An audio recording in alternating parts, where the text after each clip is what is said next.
on the following.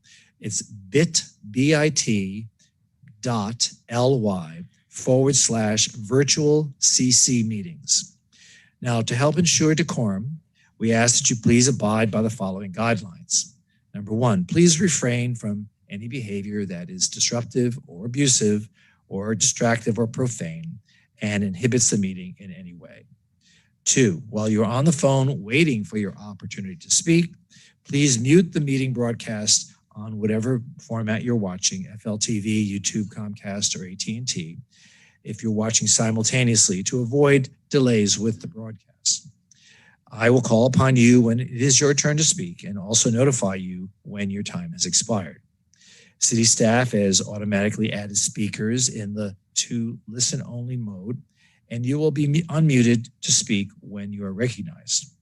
Once again, once you have completed speaking, you will be muted and may either hang up to exit the meeting or stay connected to listen to the remainder of the meeting.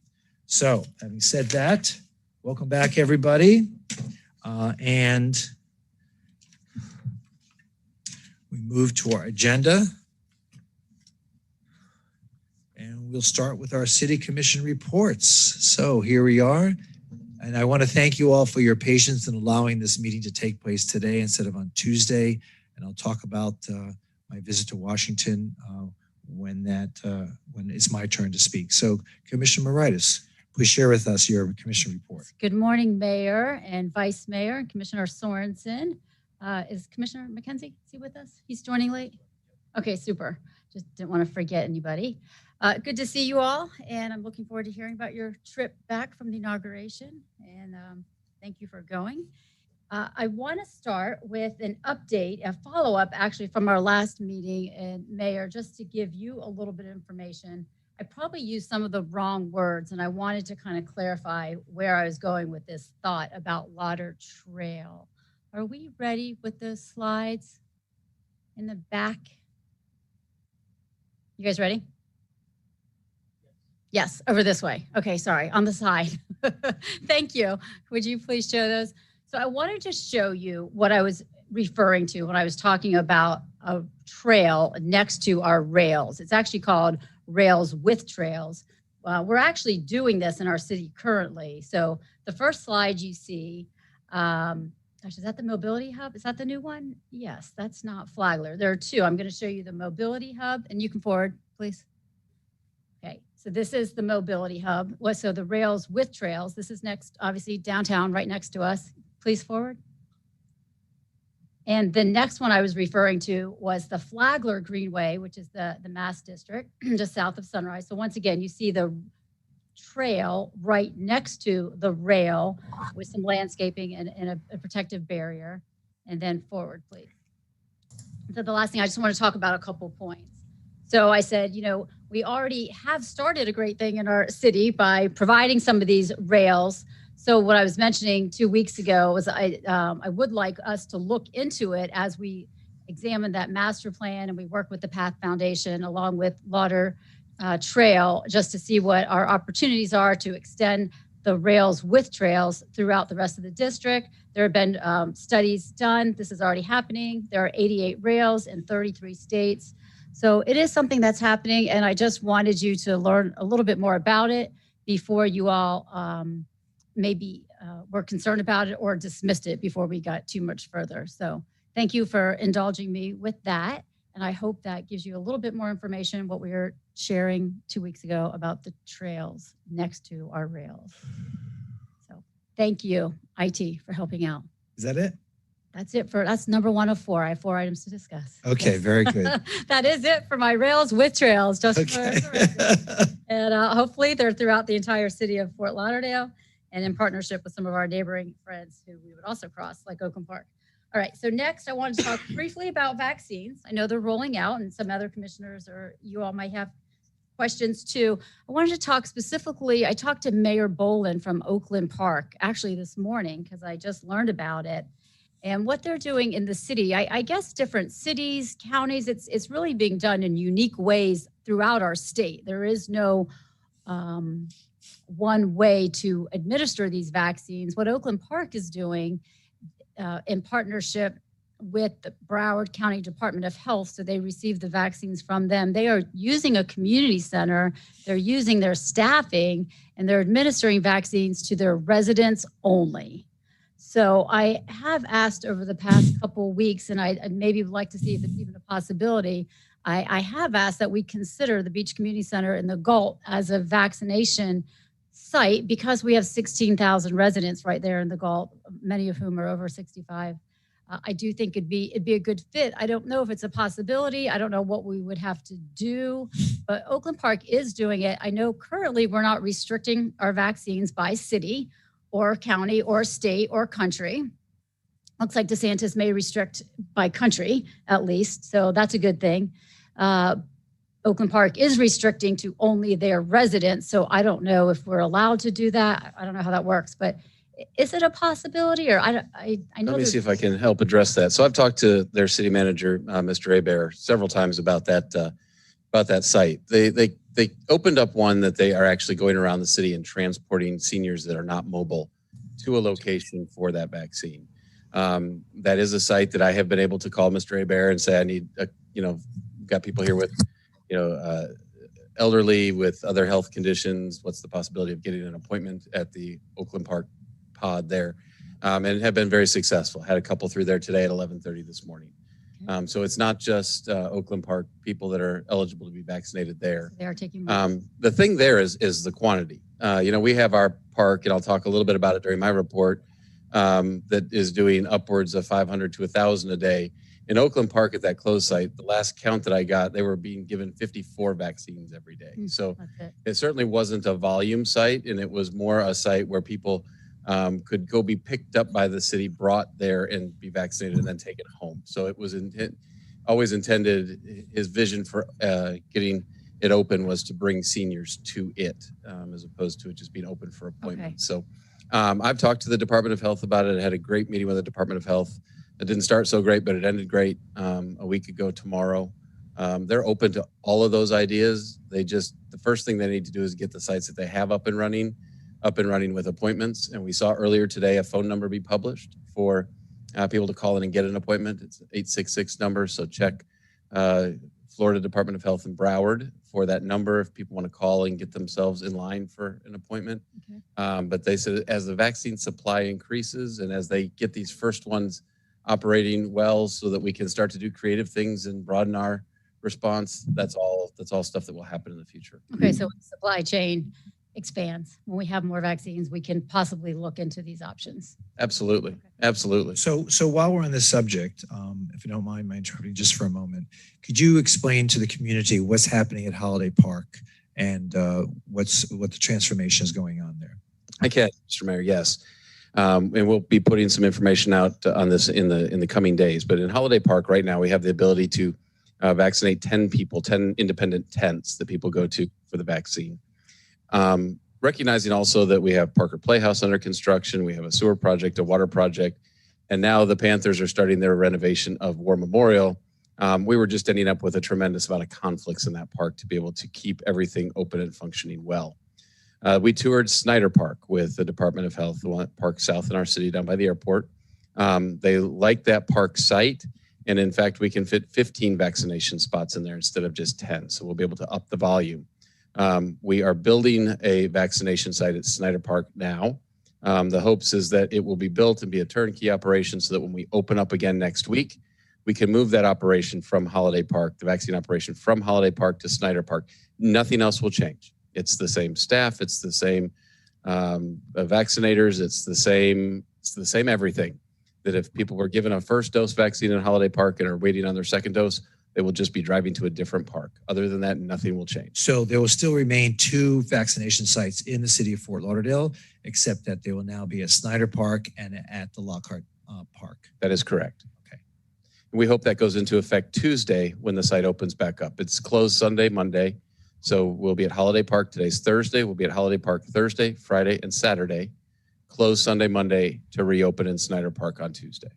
Very good. And those are appointment only, correct? That is correct. Yes. That 866 number that was published earlier today is the way to get an appointment. Okay. Very good. Thank you. Sorry. And how is Lockhart going also in terms of? Very well.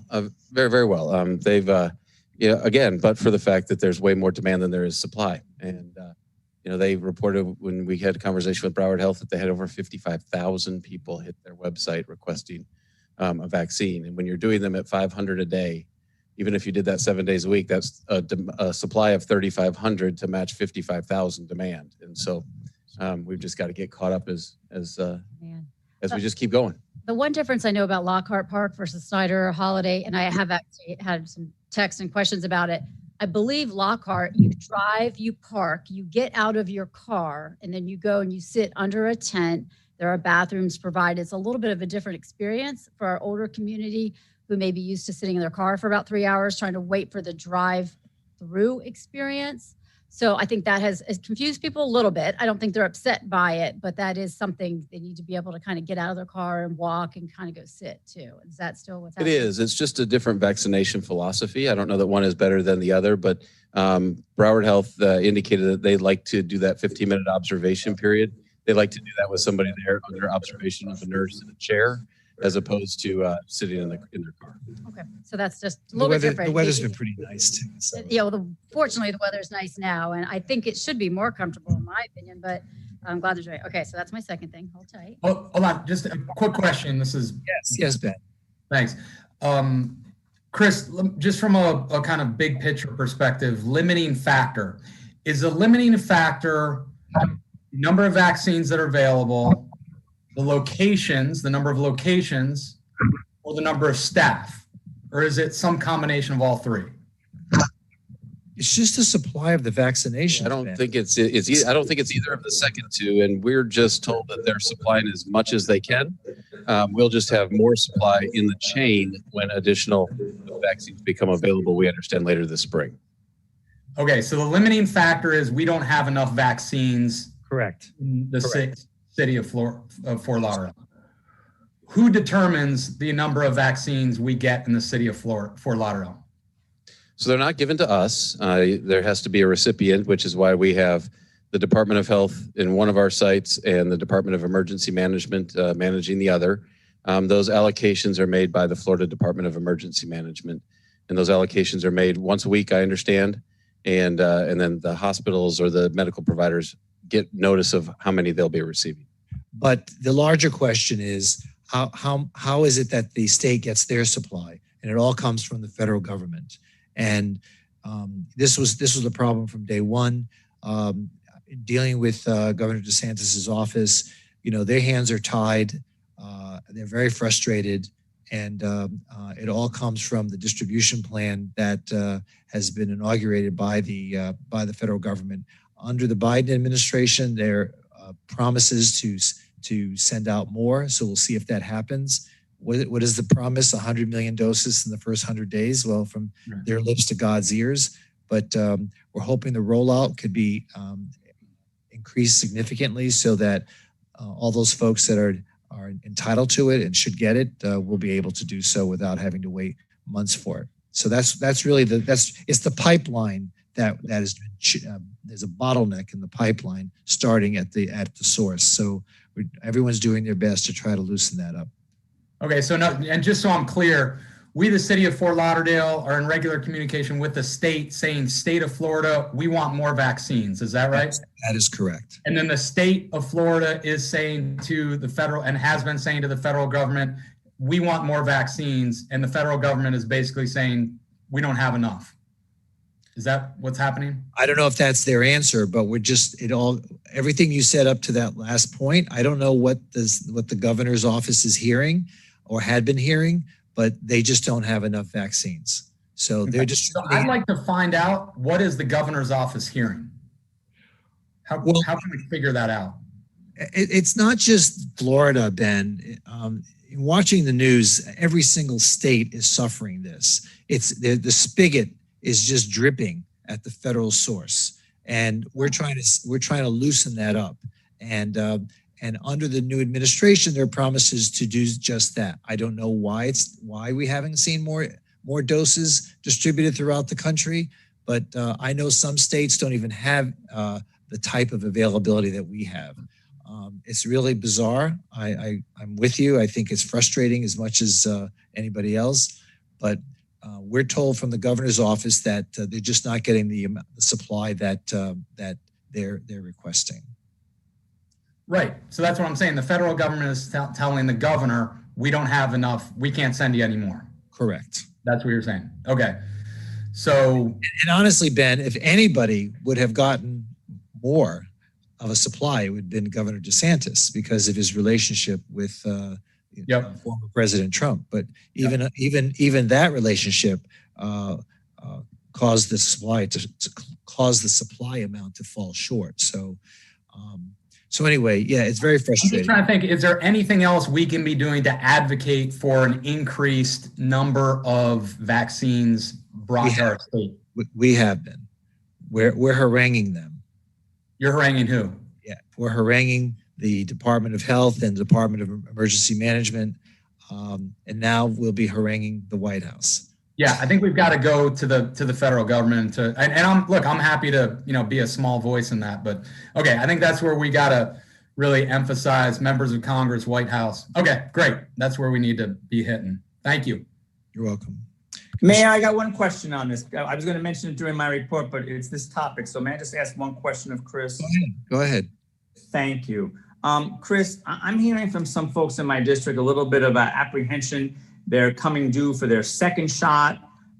Should they be anxious about not being able to get that second shot within that 21-day period because of this shortage and then other people having appointments, especially when we open it up at Snyder? Most of these people did get their shots, I believe, at Holiday. Will they be okay?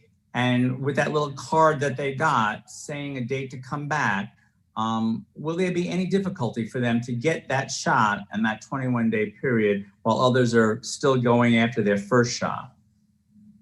Yeah, so I can report on what the Department of Health in Broward has reported to me, and again would ask anybody who would have that concern to look up the COVID hotline. There's a 24/7 call-in number that the Florida Department of Health in Broward is staffing that could answer those questions. Having said all that, what I have been told is that those that have the card that have a second day to return will be able to receive that second dose. If it was the first dose in Holiday, the second will be in Snyder. The same thing in Lockhart, first at Lockhart, second at Lockhart. But that also is one of the reasons that I've been told that they're cautious in the amount of vaccine that is rolled out at this point, is because they want to make sure they have sufficient supply for the second dose. That the first one without the second one is really not nearly as effective as the first with the second. So it was characterized to me by the CEO of Broward Health as being responsibly controlled in how they're rolling it out, so that they make sure they have a second dose for those that got the first. Okay, good. I hope that does ring true, because you're right. That first dose all by itself is about half of as effective as when you would get the second dose. And it does take several weeks for each dose to kick in. So there is that time lapse as well. So, okay, I'll keep you posted if I hear of any problems on that, but thank you for the answer. Great, thank you. Okay, Commissioner? Right, yes, thank you. Just two more issues, a little bit policy related. I had a call from Commissioner Michelle Lazzaro in Hollandale. She's very passionate about animal rights. She asked me to discuss this with you all, or bring it up. I don't know if you'd be interested. Currently, our code says we can only have 4 animals per home. She is kind of lobbying different cities to see if we'd be interested in removing that cap, so that animals from our animal shelter, Broward County Animal Shelter, can find more permanent housing. The ASPCA says there should be no limit. I'm just curious if anyone has any opinion on that, if we should discuss it, maybe conference it, agenda it later. I told her I would discuss it with you all. So what is that? Our code limits the number of domesticated animals you could have in a home to 4? Yes, we currently can have 4 animals per home. I did not know that. I thought you were going to talk about animals on display, so I didn't. I'd have to. Animals. Does that include children? That includes, yeah. I don't believe we can have any farm animals. I believe that is outlawed, right? I saw a rooster somewhere and didn't think that was allowed. But I didn't call it in. You always bring up controversial issues. No, I'm sorry. I did. Michelle's always passionate about this. Mr. Fajardo, what do you have to say on that? So I spoke to Commissioner Rice about this earlier in the week. What the code actually says, it's in volume 1 under a section regarding animals in general. What it basically says is that a kennel is defined as anything with 4 or more dogs or cats. So homes would be restricted to 3. So, and then it says if you have 4 or more dogs or cats, you have to register with the state or some other licensure. It's not a section that I'm very familiar with, but it does limit it to 3.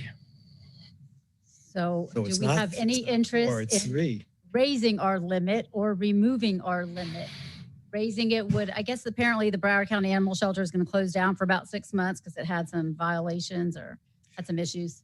Are we, that's, all the stuff that you've been reading is extremely distressing to read. Are we legally able to set up our own animal shelter? I don't know. Maybe you don't know the answer to that question right now, but Want to, but I don't know if we. but it's so frustrating to see how these animals are being kept, or the poor quality, their environment.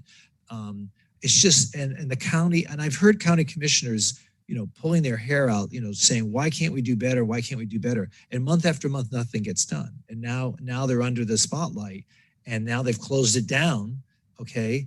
I mean, I personally feel that, I think that all dogs and cats need to be spayed and neutered. And, I don't believe in people purchasing animals, from breeders and all of that. I think that really is not a good thing for our animal population and our within our neighborhoods.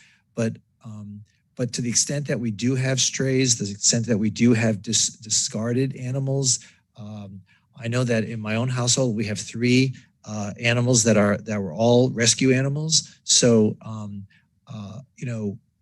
and I applaud people for taking on, the plight of these poor animals that are just, abandoned by their owners, their previous owners. But at the same time, where do they go? Where do they find themselves? And if the county has shut down their shelter, what's the alternative right now? What's happening in the interim? So You maybe want to take a few more at your house, Commissioner? I mean, it's just frustrating. So maybe if you can get back with us, Alan, for our next meeting and let us know what the legality is of the city of Fort Lauderdale opening up its own animal shelter, and kind of, I know it's going to be a costly venture, but I think there's a way that there can be a net zero cost to this by adding a cost to someone coming and getting a rescue. Well, remember, we have to have room to take them into our homes. Maybe a short-term win would at least be expanding our limit so we can have a few more animals at our home. You're already maxed out. Well, the problem is, I've got someone in my neighborhood who has many, many cats, and it's become a problem. So we have to be careful that people can still take care of that many animals. Mm-hmm. So anyway. I was just at we were just at the Humane Society and adopted a dog a week and a half ago. It's been shut down since then? It's not the Humane Society, it's the county animal shelter. Oh, not the Humane Society. Okay. Well, the Humane Society rescues animals. So I mean that's one option. It's an amazing facility. Yes, it's one place that's involved with that. Yes. So I mean there is a great place that's available and open and doing great work. I just want to make sure we're not thinking there's only one place and it's closed for pets. Okay. So at this point, we really do not have a desire to continue the discussion of expanding the amount of pets we can have at our homes. Well, like I said, it's a slippery slope because there are a lot of animal lovers that would love to have 10 animals, but can they take care of them? And what do the rest of you think? Anybody have any thoughts on this, whether we should expand the number of pets that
you have many multifamily buildings in Fort Lauderdale, and some of them are actually pet restricted, and most of them do not allow more than 2 pets in one apartment. So there's just a lot of factors to understand and a lot of voices to hear from. Okay, that's good advice. And obviously, I don't think this should affect the multifamily that already have a restriction. They would keep their restrictions.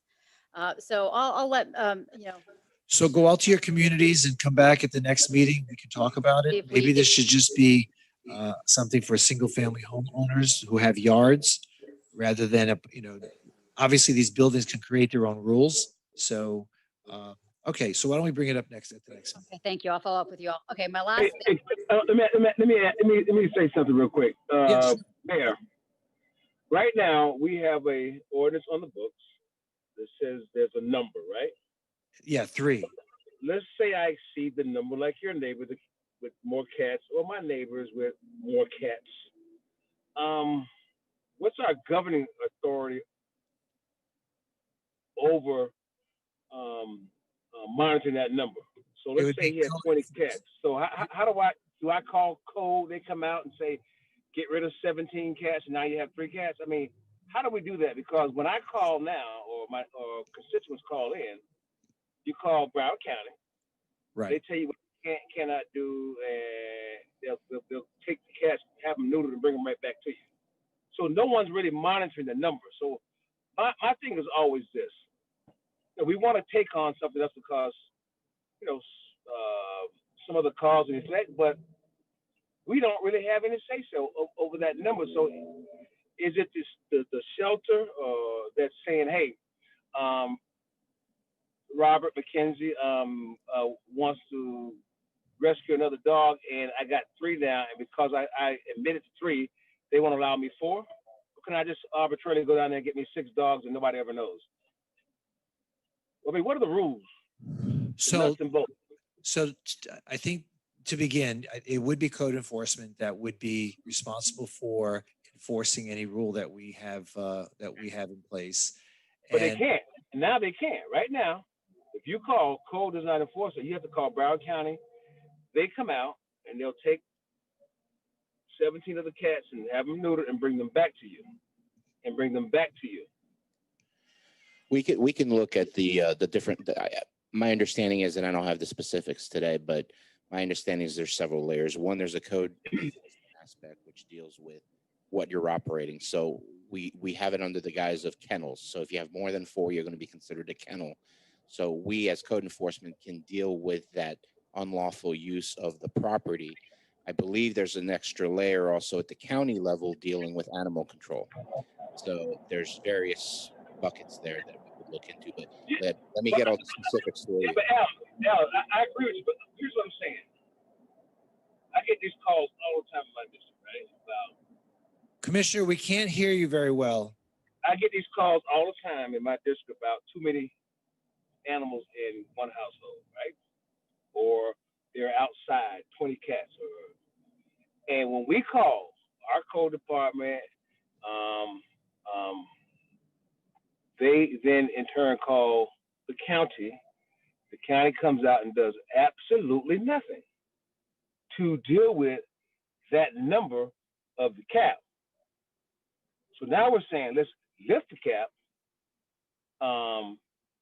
increase it, but no one really has control over how many animals I have at my house based on how you try to mitigate too many animals at a house currently.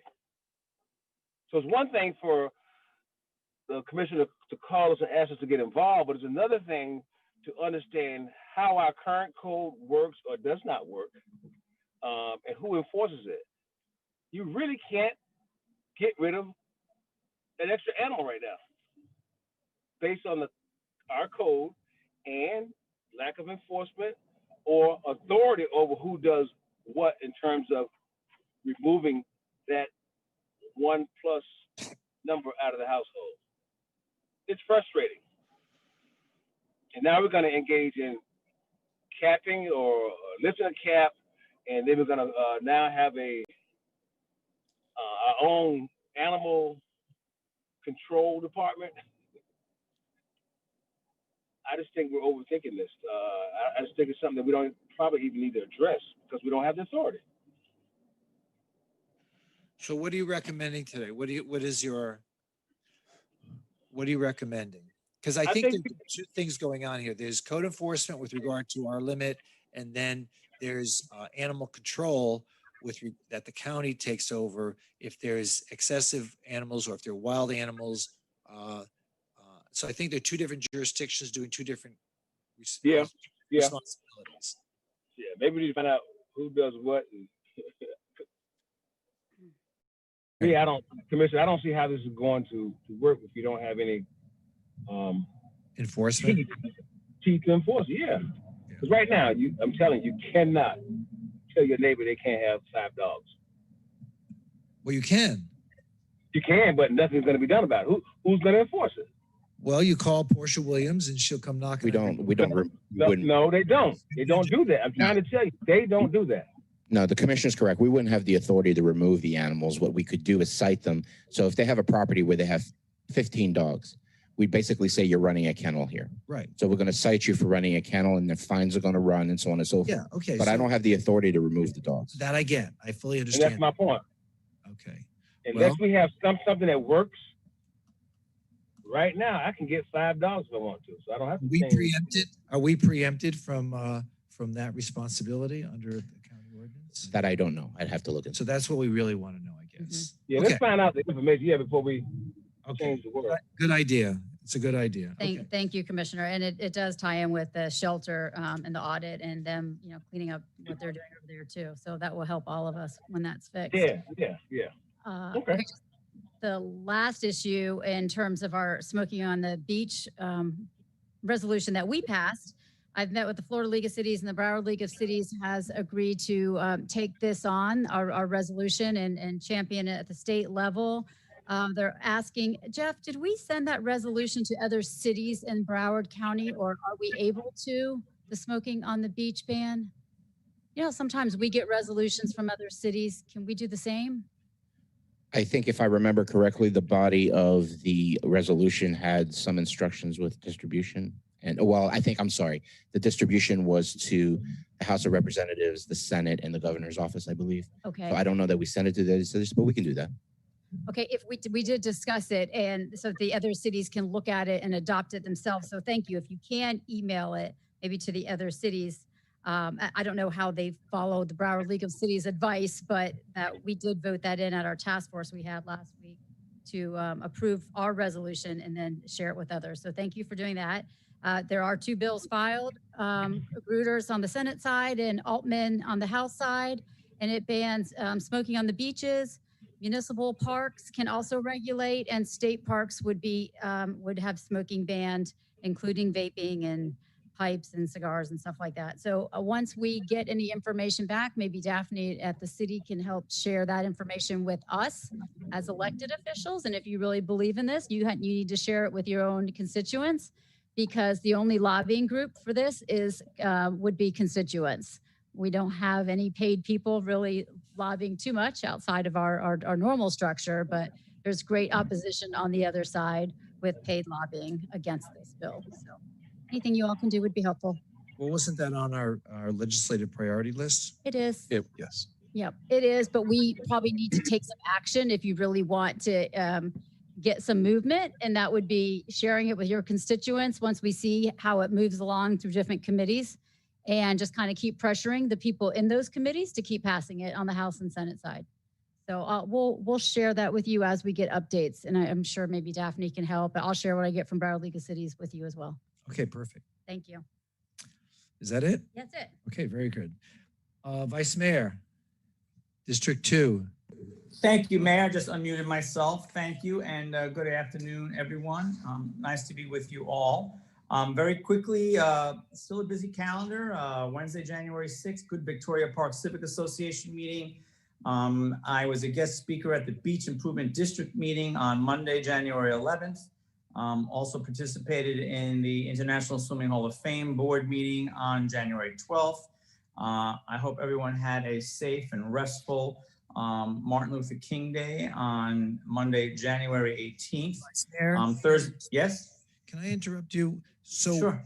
At your Swimming Hall of Fame meeting, what's the latest on their plans for the building of their new facility? Was that discussed at all there at that meeting? Yes, but Mayor, I believe that's on our agenda today. I just want to know if that was discussed at the meeting. I'm not asking for a report, but I just want to know if that was Yes. discussed. Okay, thank you. Sorry. Yes, no problem.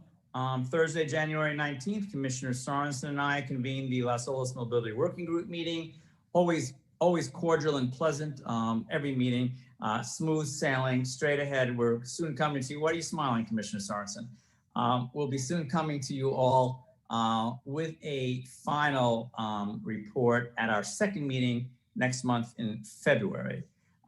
Wednesday, January 20th, just yesterday, unbelievable. Presidential Inauguration Day, democracy prevailed. I just want to make a comment how glorious was 22-year-old poetess Amanda Gorman. As a former English teacher, I was absolutely sitting there in just mouth open, watching her recite her words. I just thought that the young lady was incredible. Upcoming Monday, January 25th, Central City Alliance meeting in the evening. Also, there'll be a Middle Road Terrace Neighborhood Association meeting on Wednesday, January 27th. The Las Olas Mobility Group will be reconvening on Thursday, January 28th. Then we'll have one more meeting after that to finalize the report that will come to us in the second meeting. Looking forward to the goal setting retreat on Friday the 29th. Chris, are we going to be getting some information that maybe we can even share with our constituents before next week's goal setting workshop? Yes, we'll be publishing an agenda and information on how people can watch it if they want to. It'll be streamed on the web. Okay, excellent. And then finally on the Sunday, January 31st, the Bear Family Early Childhood Learning Center ribbon cutting at Temple Bat Yam. Let's see, I think I've covered everything. I just have one request, Mayor, tonight, maybe for a moment of silence. Two very extraordinary individuals passed away in the last week or so. Angeline Whidden, who was an early pioneer. I love her father's name. Her father's name was actually Broward Governor.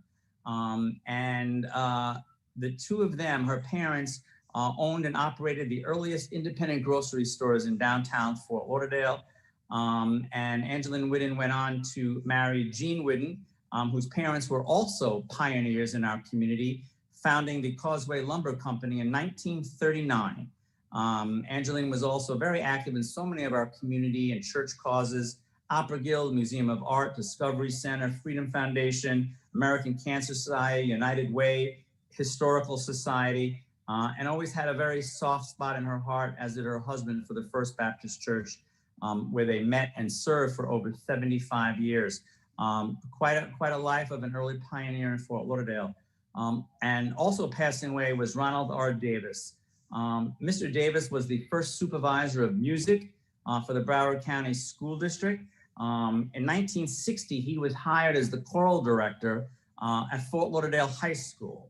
And he grew a nothing program into a major program, and at the time, one of the finest choral programs in the state, always earning top honors. He went on to do so much with the schools with regards to music. Also very active at the Fort Lauderdale First Baptist Church. Even when he and his wife retired to John Knox Village, he again started a chorus in John Knox Village. He recruited and founded the men's chorus. It was called the Villagers. Grew to over 60 members that were aged 65 to 100. And they performed for audiences outside of John Knox Village and inside, delighting for many, many years. So two great citizens, and just hopefully maybe a quick moment of silence for their passing. And that's all I have today, Mayor. Thank you. Okay, great. Commissioner McKenzie? Commissioner McKenzie? Are you still connected? Is he on mute? I don't see him on mute. No, sir. I see his name there, but We'll come back to him. Ben, are you available? Thank you, Mayor. Appreciate it. IT question. So now we're able to kind of pan around and see the city commission chamber. That's great. IT, are we able to zoom in so we can see closer, like who's speaking on the dais, like the mayor or Commissioner McKenzie or Commissioner Moritas right now?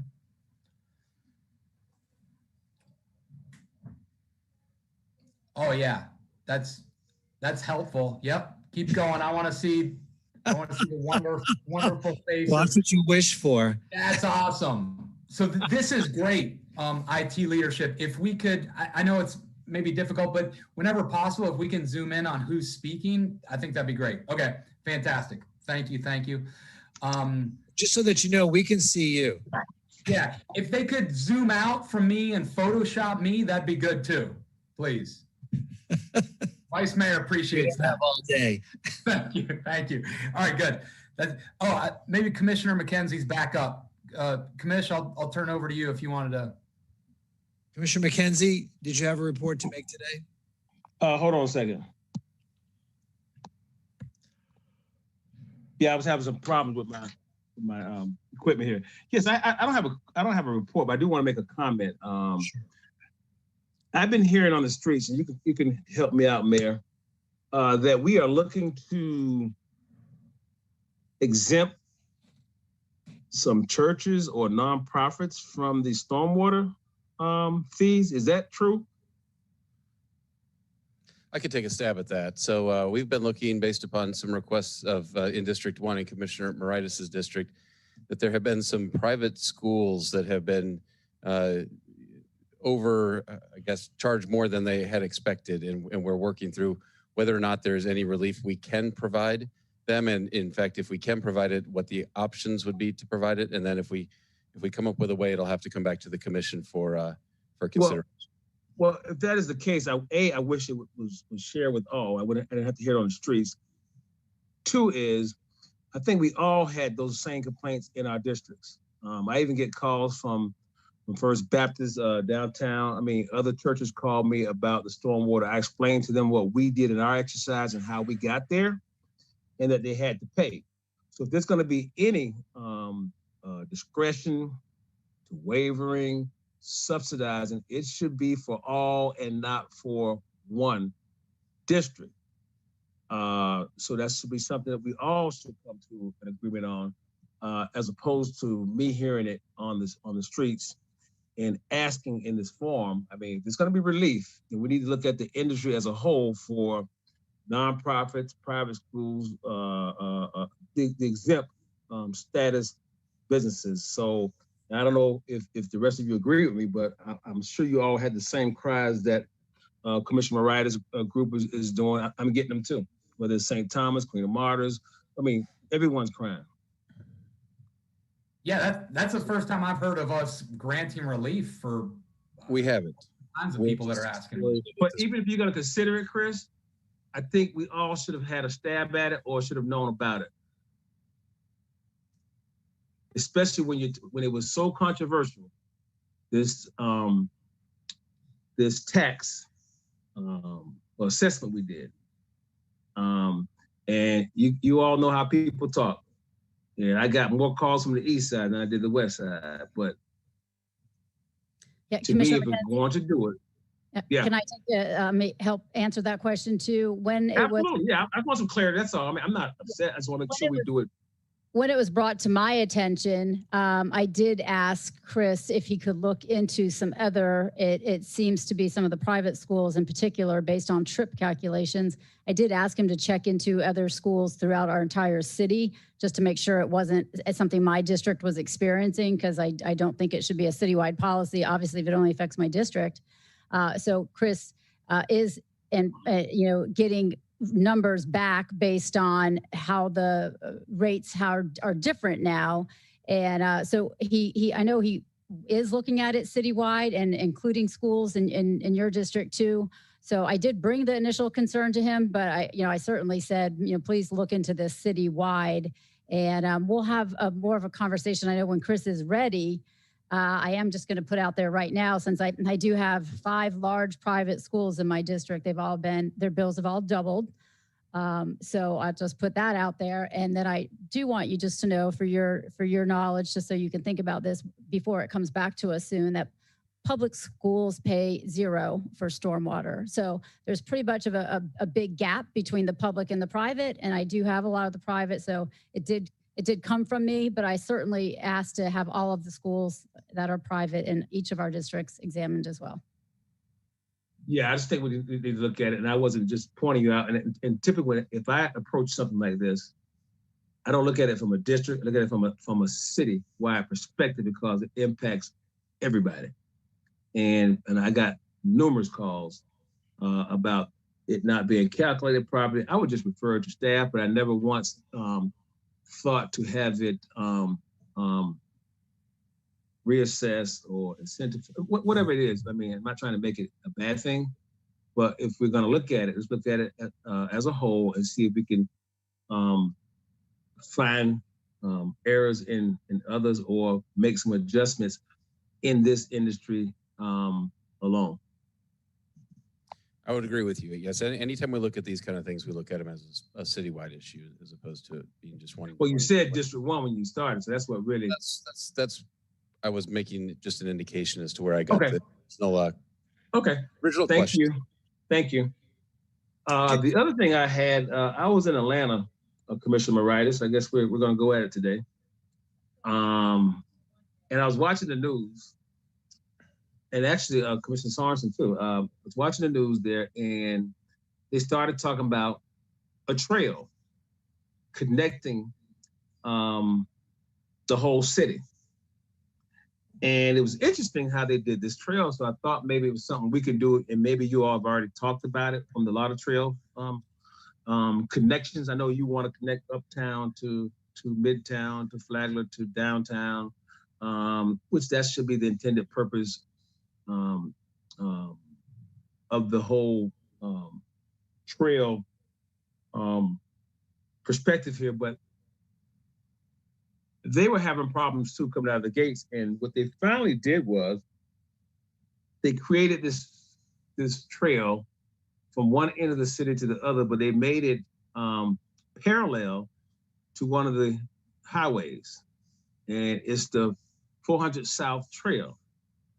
And when they completed, they're still working on it, and they had to convey land, of course, and all these type of acquisitions. But when they completed it, so folks from uptown could actually, if they wanted to, bike, walk, jog, skateboard all the way to the other end of the city. And I thought that was maybe a better way that we get there, so all of it connects. I know we're trying to jump over the tracks and go to east or west, but maybe something parallel to I-95 we can investigate and see if that works, and we connect the whole city. Yeah, thank you, Commissioner. I did share a couple slides. I'm not sure if you were on at the very beginning when I did share. I heard it. I just didn't want to interrupt you, so I just wanted to share that with you. So that was parallel to the rails, but certainly when Path Foundation starts, they can look at any parallel piece of property parallel to a road. Also, so we have a long, stretch for connecting our whole city. So I think that's a good idea. Yeah. So I just wanted to share it with you. I was very excited when I saw it. So I said, I can't wait to share it with you and Ben. So. All right. Thank you. Okay. That is all I have. Okay. Commissioner Sorensen. Thanks, Mayor. Question, this is for Vice Mayor. Vice Mayor, I got some emails about Sailboat Bend Civic Association and the historical designation of the neighborhood. I don't know much about it, but the issue, what's the latest on that? Well, I get a lot of emails from Sailboat Bend over that issue. It's a very divisive and very splitting issue in the neighborhood. I hear from one group of people one way, I hear from another group the other way. I've set up a few meetings with a couple of people. They've just elected a new board. So we do have some meetings on my calendar to do that. But yes, it's been a divisive issue, just so you know, Commissioner Sorensen, for more than 10 years. Okay.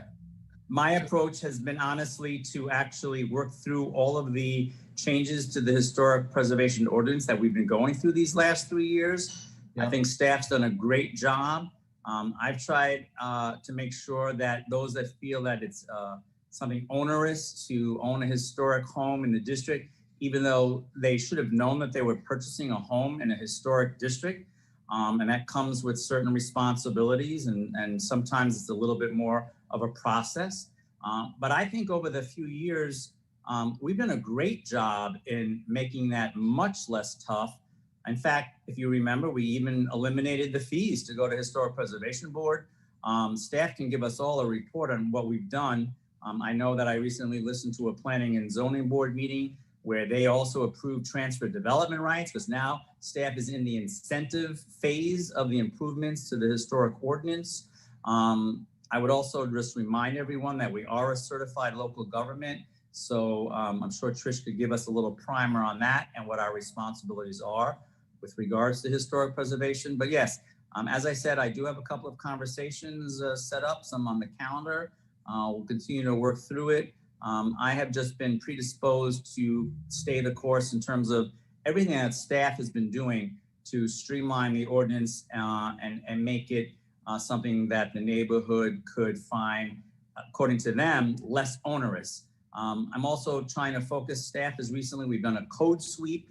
A lot of issues sometimes are code, because I am very committed to making sure that that historic district will always look charming and beautiful. I am very much concerned that if we did lift the district, that might open that neighborhood to a lot of different zoning changes and encroachment of the downtown.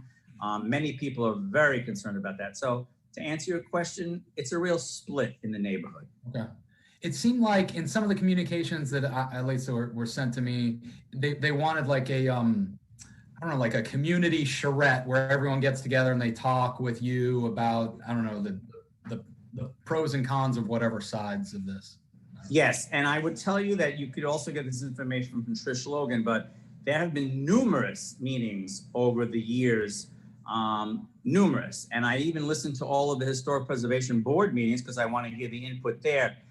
So yes, there's been a lot. Doesn't mean we can't do more, but it's not like everyone has just avoided the issue or not tried to improve the historic preservation ordinance. And I think staff has done a very commendable job doing that. And it's all been approved by the Historic Preservation Board, then approved by the Planning and Zoning Board, and also approved by us as a commission. Okay, great. Sounds good. I just want to check on that. Great, thank you. Chris, how do we do, and for Chief Dietrich, how do we do this weekend? Wheels up, guns down, you know, kind of motorcycle work we were doing. How'd that all go just from a high level? Yeah, so the police department launched an operations plan for the weekend. They had, a lot of officers assigned to it.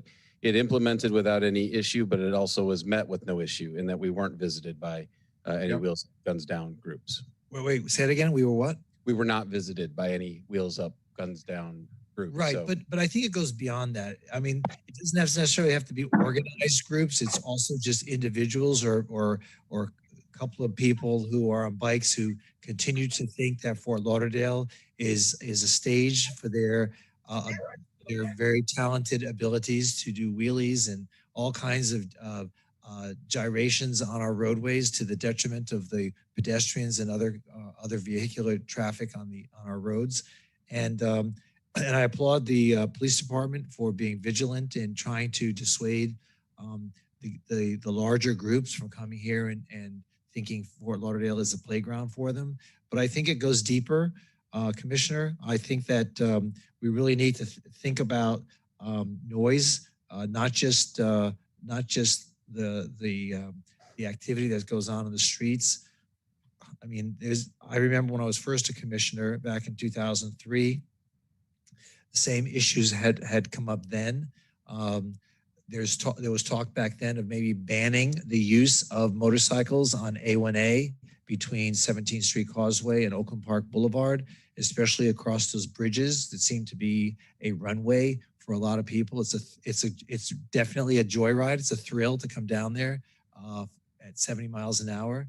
But I mean, would you be amenable to a discussion like that, Commissioner? Yeah, I mean, I think we had a good discussion. I think maybe Vice Mayor started it with the motorcycles and noise and so forth. And so it sounds like the PD's working on that. And yeah, I'm happy to continue that conversation and go further.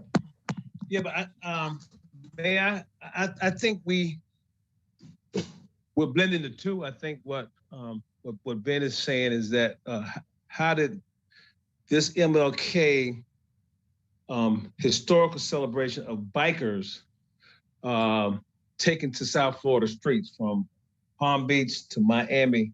I think last year we really got a handle on it. I kind of spoke to this in our last meeting, how they just basically wouldn't allow them access to our main arteries. And I think it kind of deterred that northeastern group from coming down here. They're the ones that created this wheels up, guns up down concept. So I think the Sheriff's Department was very in that too. Yeah, I mean, it was a coordinated effort of law enforcement, South Florida. They did a great job. I think they really deterred them from coming here. So I think now what we're talking about, Mayor, is just the ones here locally. The onesies and twosies. Yeah, they want to come through here on Sundays, on Saturdays, and just do it as they please.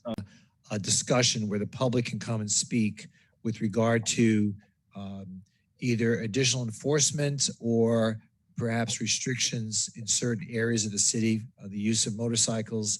I'd like to hear from our police chief how feasible enforcement would be if we wanted to restrict motorcycle use in certain roads. Would you be amenable to that? If I may, yes. And I'm just speaking, and maybe the chief can help me out. I don't know if we need to go to the list to have the community come in and say that we're going to restrict certain parts of the cities from motor vehicles. I don't think we even have the legal authority. I think we just give this task to the police department and let them come up with a plan of action to address it and see what they can do to make it better. I don't think we can police state registered vehicles from being permitted one part or not a part of the city. I mean, Alan, can you chime in on that? No, actually, I have it on my list to go and look at all the parameters of what kind of authority we would have to regulate in any shape or form. All right. So you could tell me, hold on a second. You could tell me I can't ride my motorcycle to the Berry Island that's registered with the state of Florida.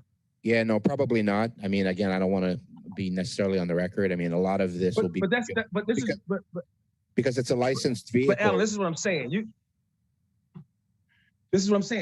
We're talking about licensed vehicles by the state. Right. If we start regulating that, I mean, how much government do we need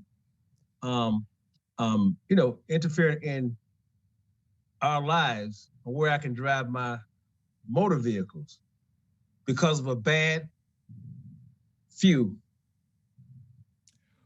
Well, we restricted scooters from going on the beach. The scooters are not state registered motor vehicles. Well, so why don't we have our city attorney look into that and see what our authority is in that regard? Is that fair? Right, that's good. Oh, that's fair, but I don't think we can do that. I think we can just have police do a traffic mitigation plan to deter them, and not so much that we can come up with an ordinance to say that I can't ride my motorcycle on certain parts of the city. Okay, so that's the idea of having a discussion regarding it. So yeah, okay. But I don't think the public should be. I think we should weed it out because we're the policymakers.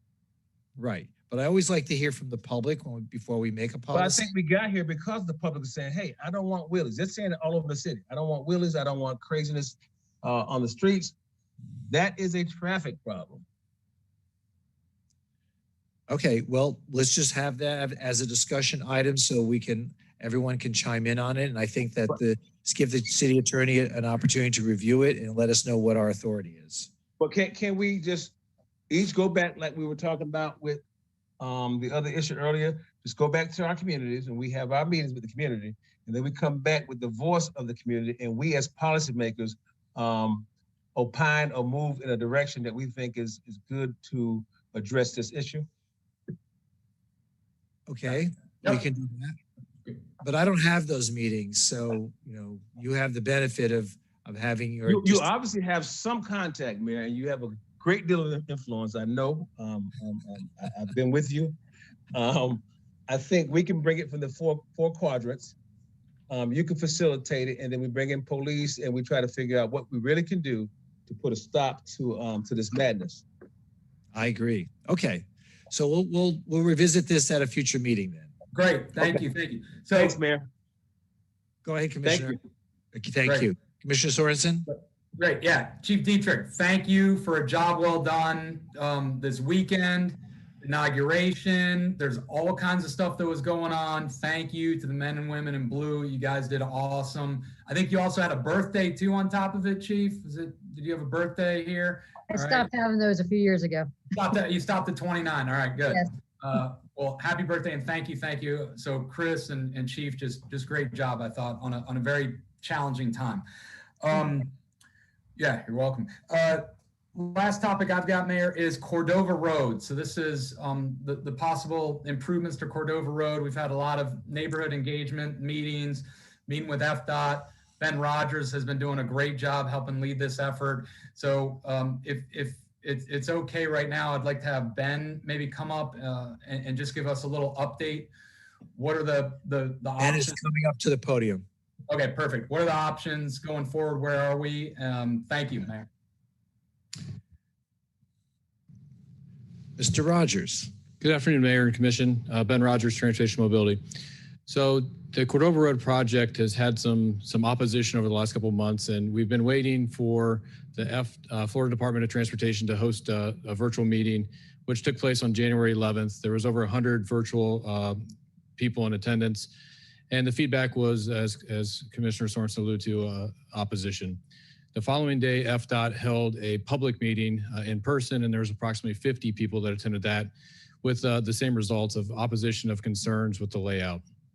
And so as we have communicated with FDOT and some of the key stakeholders over the last couple of days, we're really at a juncture in the road where we need to make a decision. And from my viewpoint, I think we have really three options at this time. One, we need to either advance the project as is, keep the grant alive, and allow FDOT to construct it at the current design. Given the feedback, I don't think that would be my recommendation. The second item would be to terminate the grant or in the agreement for the design and the construction, have the Florida Department of Transportation provide the city with the designs, let the city then take that project and design it out based on additional public meetings and additional feedback with the unknowns of where we would fund construction dollars. There are some opportunities possibly with MPO and other projects such as the LAP program to get construction dollars, but that would be something we have to determine in the future. And then the third concept would be to stop the efforts of designing the roadway with these modifications and these improvements. The city does have some money in a capital improvement project that we're going to be to do landscaping improvements in the medians once they were designed, and use that money to work with the neighborhood to figure out if there's a way that we can beautify the area and have some kind of partnership with some of the business owners to improve the area. So that's kind of where we're at right now. Hey, Ben, can I ask you a question? Yes, sir. Go ahead. I'm Ben Rogers. What is, and I heard you mention that you all are meeting, and also the commissioner, meeting with the community or the neighbors over there and business owners. What's the feedback from them on this whole project? Yeah, there's multiple issues. They're all different lenses, but the primary ones are we would be doing a lane elimination to install a center median. There are some concerns about access and turning movements, predominantly left-hand turning movements as you come out of some of the parking lots and be able to navigate through that median. There's concerns about loading areas for trucks and having enough right-of-way to maintain traffic when trucks are on site. So to answer your question again, Commissioner, those concerns that what Mr. Rogers just expressed came from especially the merchants in and around the area, the businesses. They're the ones that have said this would be a nightmare. It would choke the area from needed lanes in order to continue. I mean, you go there and I go there. I just left there. Yeah, I mean, there's so much traffic over there, which is a good thing. I mean, that it's busy. Right. And to now eliminate a lane to beautify it, these road diets are sometimes really good, but I'm not sure it really is appropriate there. So And I concur with you. Okay, because I'm getting feedback, and I know it's another district, but we all get calls. Yeah. Especially when someone wants to move the needle or move it in a different direction. And I just wanted more information before I make a decision. To your point, Commissioner, I went to the Publix on 17th Street and I got an earful on that issue. I guess that's my community outreach. All right, go across the street to Winn-Dixie, and then and then go over to the Raw Bar, then go over to the other bar, and then you'll have a complete community meeting. Especially the Winn-Dixie has a very narrow parking lot. Yeah, I agree with you. I'm joking, but I agree with you. Yeah, I appreciate the efforts, but I think we're getting some pushback. I just wanted to know what the real story was. Thank you so much for sharing that.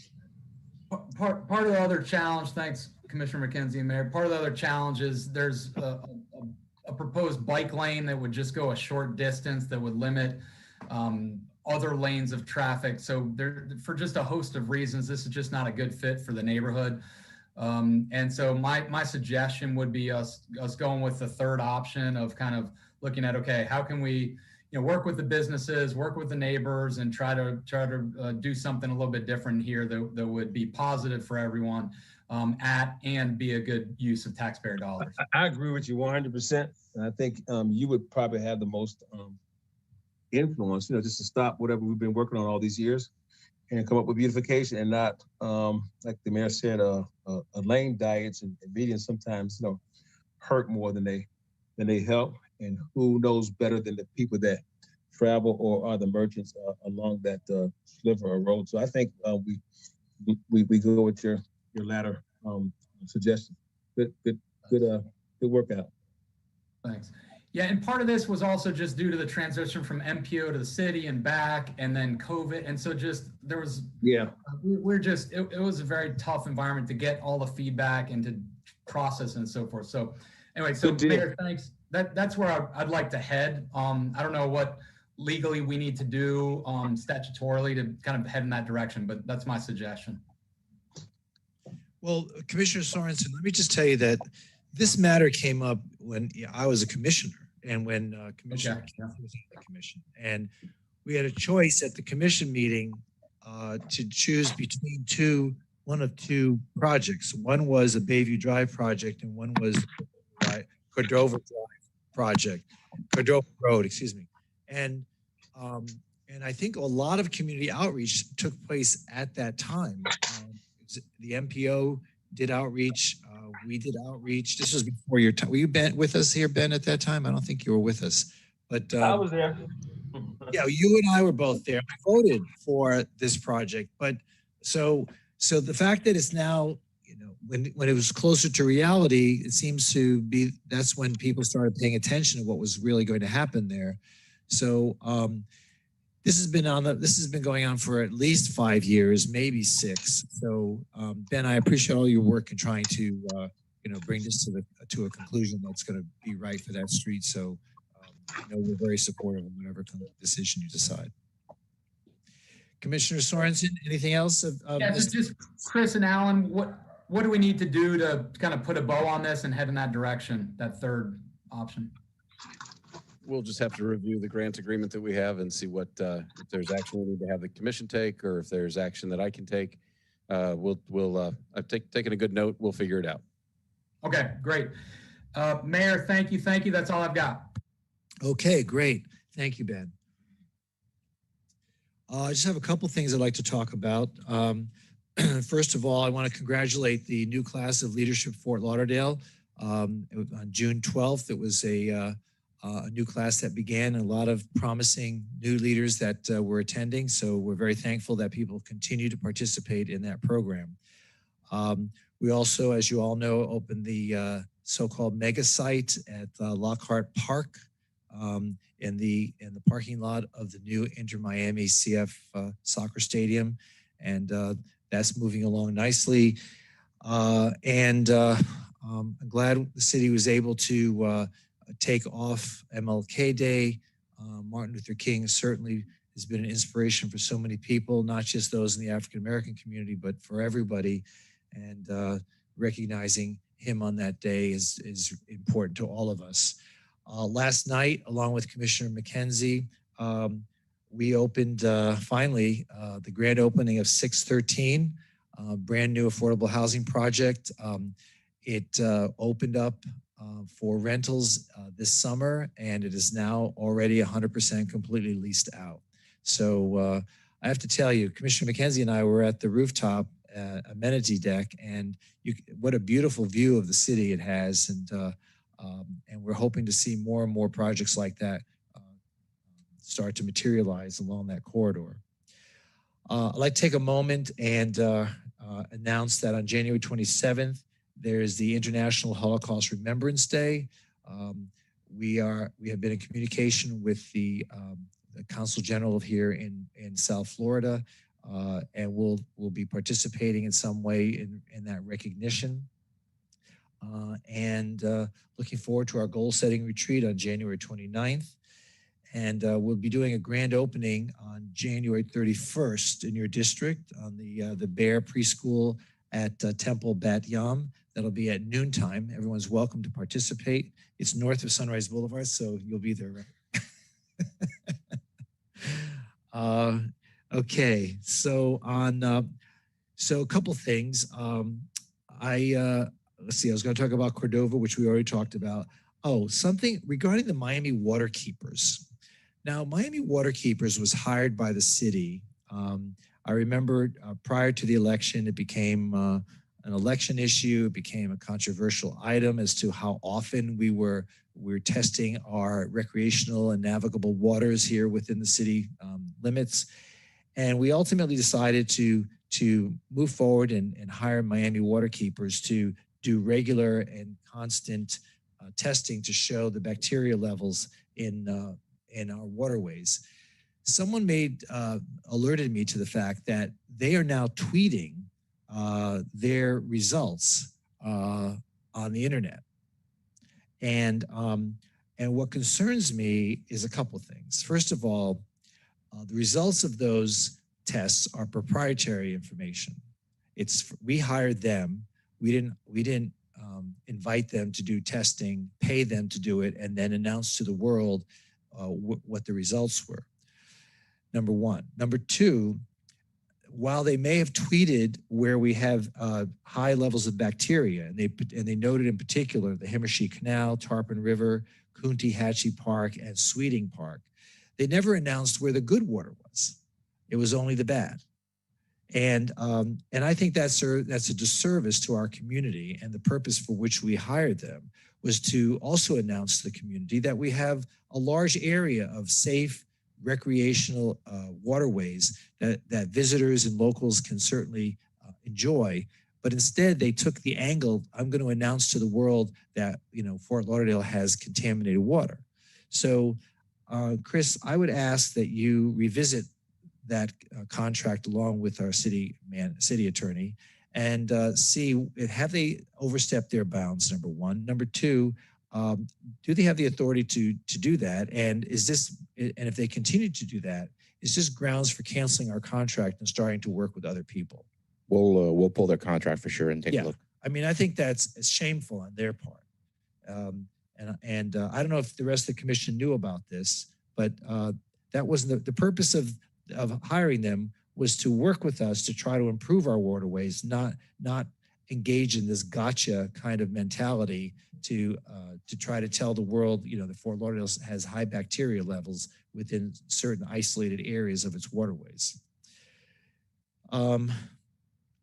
Brightline last week announced that they're going to put up for sale the parcels of land that they were originally purchased in order to develop the transit-oriented development project that they originally engaged in, and now they're looking to sell those parcels. I reached out to their representative and I received their portfolio. I think it's 3 parcels. They're selling parcels along their Miami station as well as Fort Lauderdale.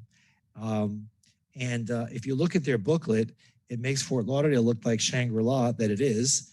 And yet at the same time, I'd like to begin a discussion with the rest of the commission as to what our interest might be to purchase some of those sites. I personally feel it would be important that the city buy one or more of those sites, in particular, as we're trying to build a downtown government center. It would create a great opportunity for us to think about how we could, what kind of footprint we have when we're moving forward and trying to design and build this structure, as well as other open space opportunities we may have going forward. Does that sound like? Does anyone have an interest in that? Mayor, where are the parcels? Okay, well, they're right across the street from City Hall. The ones along. Yeah, but you gotta remember now. The reason why I asked, we gave them those parcels. They used to belong to us. Well, we swapped parcels. Yeah, but still, they were ours.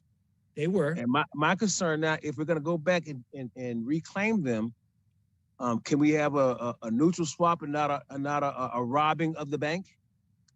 Well, guess what? They didn't put any price tags on any of these parcels, so we'll have to see what happens going forward. But I'm not going to sit here and start to question the strategy of a previous administration. Well, we always do. So don't say we always do. But I'm serious about this, and I'm not trying to cut you off. But think about this. This is just for our own edification. Okay, so we were all on board to help Brightline do what we thought everything was going to happen. It didn't happen, and we put our land in this lottery to make all this stuff happen. So now, if we're going to go back and purchase the same land, I do not want to rob the citizens of Fort Lauderdale in a purchase on something that all we did was swap. Well, but we swapped land for downtown prime property. Well, that was a decision that was made, and that's why I'm bringing it up today to see whether or not we want to put this up for a commission conference meeting agenda item so that we can. I think so. We could do that, yeah. But I just don't. All I'm saying is I just don't want us to get robbed. That's all I'm bringing up right now is just to put it up. Let's do it. Okay. I agree. Mayor, you did mention the joint government centers is something we want to have a conversation with, partnering with the county in purchasing the land. Well, I would think that makes a lot of sense, but trying to get them to decide on something in quick fashion is not easy. And so I'm feeling that we can be much more expeditious. And if we would decide we want to buy any of these parcels, we would at least have that in our portfolio to be able to discuss with the county. So let's just make this an agenda item. We can bring that up at that time. Hopefully by the time we have that. That'd be a good discussion, I think. Okay. If I can. Chris, yes, go ahead. Have that agenda item. I've already started conversations with the right people on those 4 parcels. So not ready to talk about it publicly yet, but know that those discussions are started. And I think. Chris, can you speak up? I can't hear you. Yeah. I can try. Let me get closer to the it's better. So by the time we have that conference agenda item, hopefully I'll have a report as to what our options are. At this point, I would make a recommendation that we consider that acquisition without the involvement of the county and just do it as the city if we have interest. And I just want to let you know that those conversations have begun. I just don't have anything publicly yet to report. Okay. And why do you suggest that, Chris? What do I suggest? Which part? That it begins with us and not involve the county. I'm just curious of your perspective and your thinking. My thinking there is that we control our own destiny, and certainly not opposed to working with the county. I just think that anytime you add parties to those things, it makes it more difficult and it drags. I don't want you to appease me. I like your independence saying we should do it and not the county. So don't appease me saying you can call the county. I don't want the county to be involved in it if we do it. I want it to be a city of Fort Lauderdale discussion, unless the county's going to split the bill with us. I think it's going to cost us a pretty penny to get that land back. I really do. It's tough to get them to write a check. So, so let's have that conversation amongst ourselves first, and then we can decide how we're going to go forward. Okay. Thank you, Chris, for following up on that. Okay. Okay. So on Monday and Tuesday, I went up to Washington and I met with some of the FEC folks and some of the Department of Transportation folks at the suggestion of people with Brightline. that we have been discussing this with, the idea of what we're going to do in connection with either building a bridge or building a tunnel along the train tracks. I was continuing to pursue the options that we may have in terms of the feasibility of a tunnel.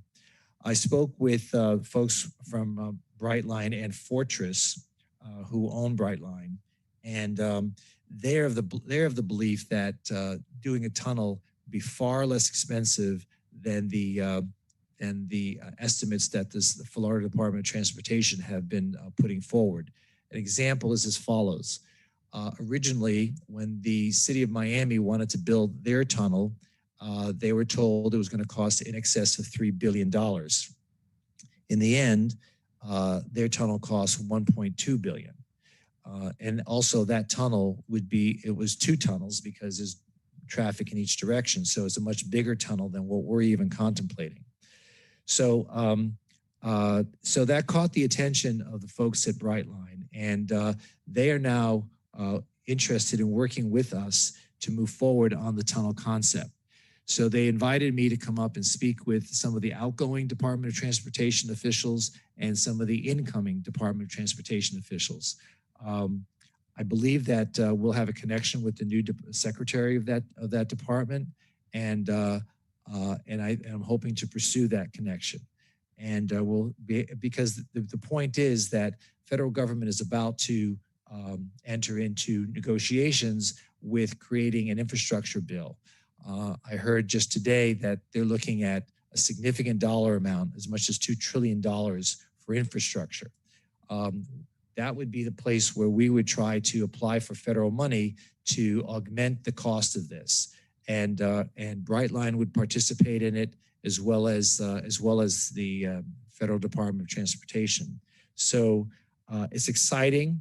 And in the meantime, we've been hearing that the Boring Company, which is run by Elon Musk, has expressed an interest in coming to Fort Lauderdale to discuss the feasibility of building such a tunnel. I've set up a meeting with their company next week. And so this is really just a report to tell you that I'm doing some background research before I can bring it to the commission with any specifics. So it's exciting, and the opportunity for this community is that much better, because I think ultimately we need to take those train tracks out of Fort Lauderdale and bring neighborhoods together instead of separating them by artificial barriers. I saw the article in the paper this morning. It sounds like what you're talking about. Is that the same stuff? What did you read in the paper today? I read something in the paper about the tunnel, the parties you mentioned, wanting to invest. There was an article I read about 3:30 this morning. I'll send it to you. Okay. All right. I'll look for it. Okay, I'll send it to you. Pickleball. We have a growing cacophony of voices, Mr. City Manager, who are seeking help. What do you got to say? So let me find our Parks Department. I did ask for an update from Phil. There he is. I'll just let him speak to it directly. Good afternoon, Mayor, Commissioners. So we are aware of the challenge and the request for additional pickleball courts in the city to keep up with the demand. We are looking at a lot of options right now. Short term, we've added some pickleball lines to our current tennis courts to try to spread those out around the city and at least offer that at this point. We've also, I've talked with the school board about allowing us to do some work on the Sunrise Middle School courts in order to make those pickleball accessible. At this point, we haven't got a confirmation we can do that yet, but we are working on that. Thirdly, we definitely will have this discussion during the Parks Bond discussions. Those are going to be starting February 1st. As everybody knows, you'll start seeing definitely a lot of media coming out on that, but we'll be getting input from the entire community, starting in February on all the parks, but pickleball will definitely be a discussion item, I'm sure.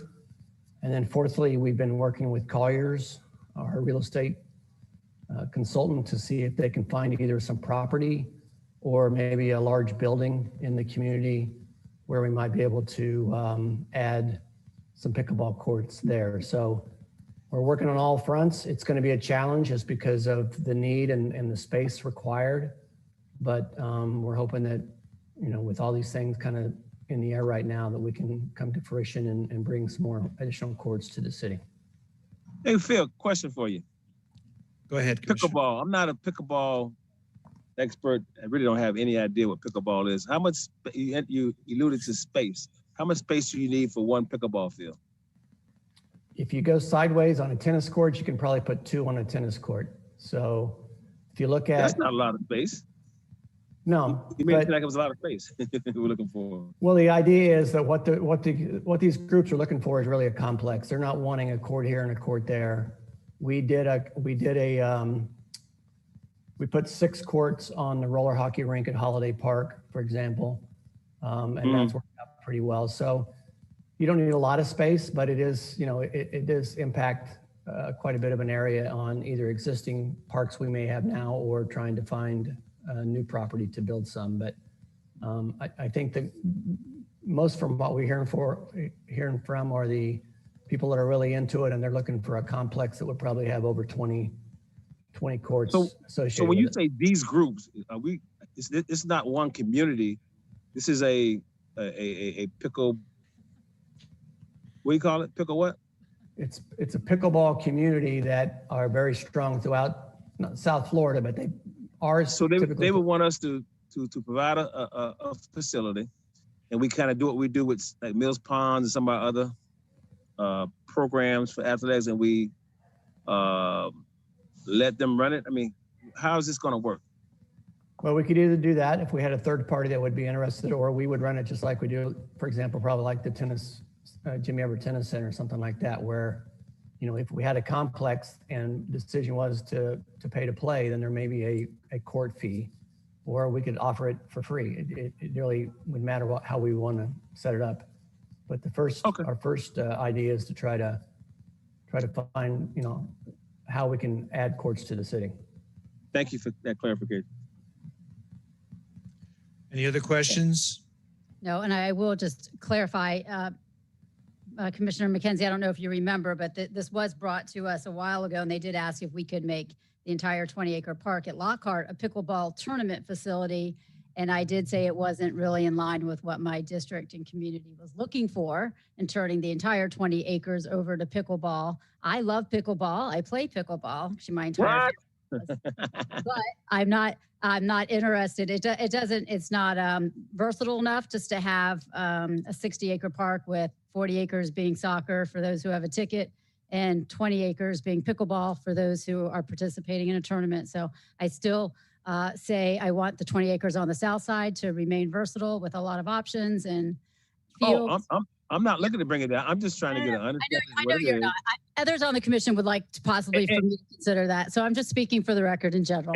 And maybe, I mean, I don't know. And that's why I'm asking the questions, because I don't know really how pickleball works and you know, who's pushing it and, you know, and how much they wanted 20 acres there. I mean, and that's what's going to make them whole.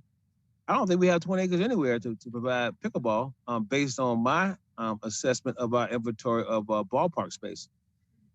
Right. I mean, I'd love to buy 20 acres in the industrial area across from Lockhart Park and make it a pickleball complex. Let me know how much that's going to cost you. I don't know. I've actually asked Colliers to look into it. Weren't we looking into that? We were looking into buying some land in Lockhart. I have $7 million, right? But, no, I just wanted to see what it entails and see, you know, and if it's a big demand and we need to do it. I mean, we always embrace, you know, the idea of what community wants. I just needed a better understanding for me of how it would work, what they needed to facilitate this process. And I think I have enough information now to, you know, to engage in the discussion. Yeah, Mayor, maybe we can put it the new land right here that you were talking about. Well, does it take 20 acres? That's not enough. You need 20 acres. I know. It takes 20 acres to it seems like a lot of land. So, right, Phil, when we were looking into the tournament style amount of space. And 20 acres. Well, I think it can be, I mean, we can do any size we want, of course, but the idea was the example is over in Naples. Naples has a complex. They have a center court where they host tournaments, things like that. And that's, again, most of the people that you're hearing from are high level competitors.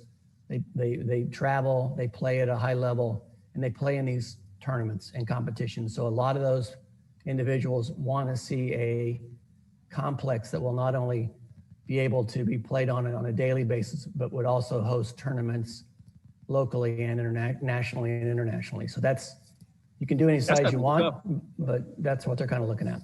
Hey, Phil, how much space do we have in Sistrunk Park? About 50 yards cubic. Get out. I'm telling you, it's not that big. You mean Sistrunk Park? It's not that big, Steve. Park. How many courts could we put there? You can't put one there. Yes, you could. No, you can't. I don't think we're talking about the same place. Okay, Steve, tell us what you're talking about, Steve, please. Sistrunk Park. That's right on the other side of the tracks.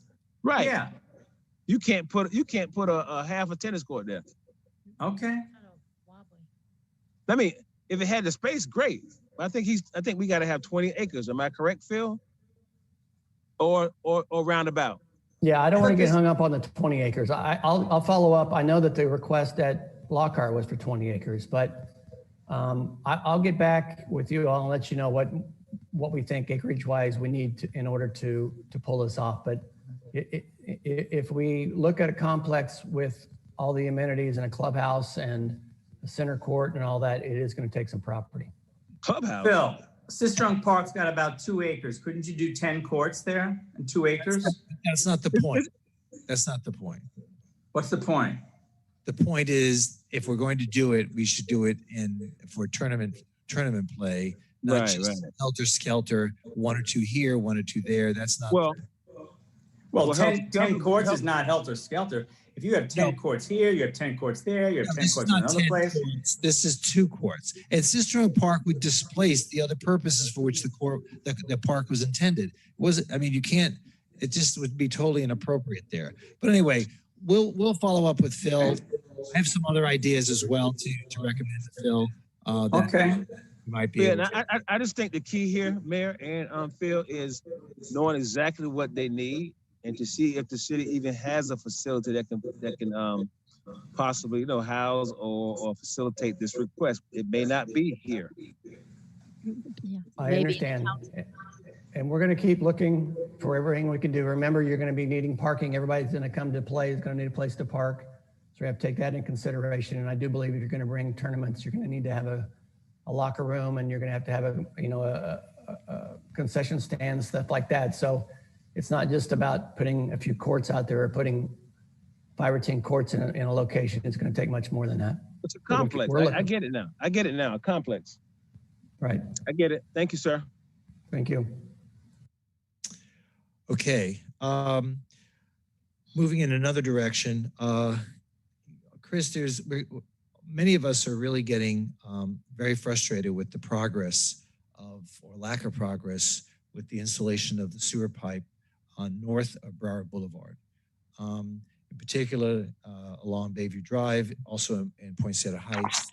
Can you give us a little bit of a heads up, or can Raj come online and talk to us a little bit about how we're going, where we're going, and when is it going to, where is the light at the end of the sewer tunnel? The light is close, but let's.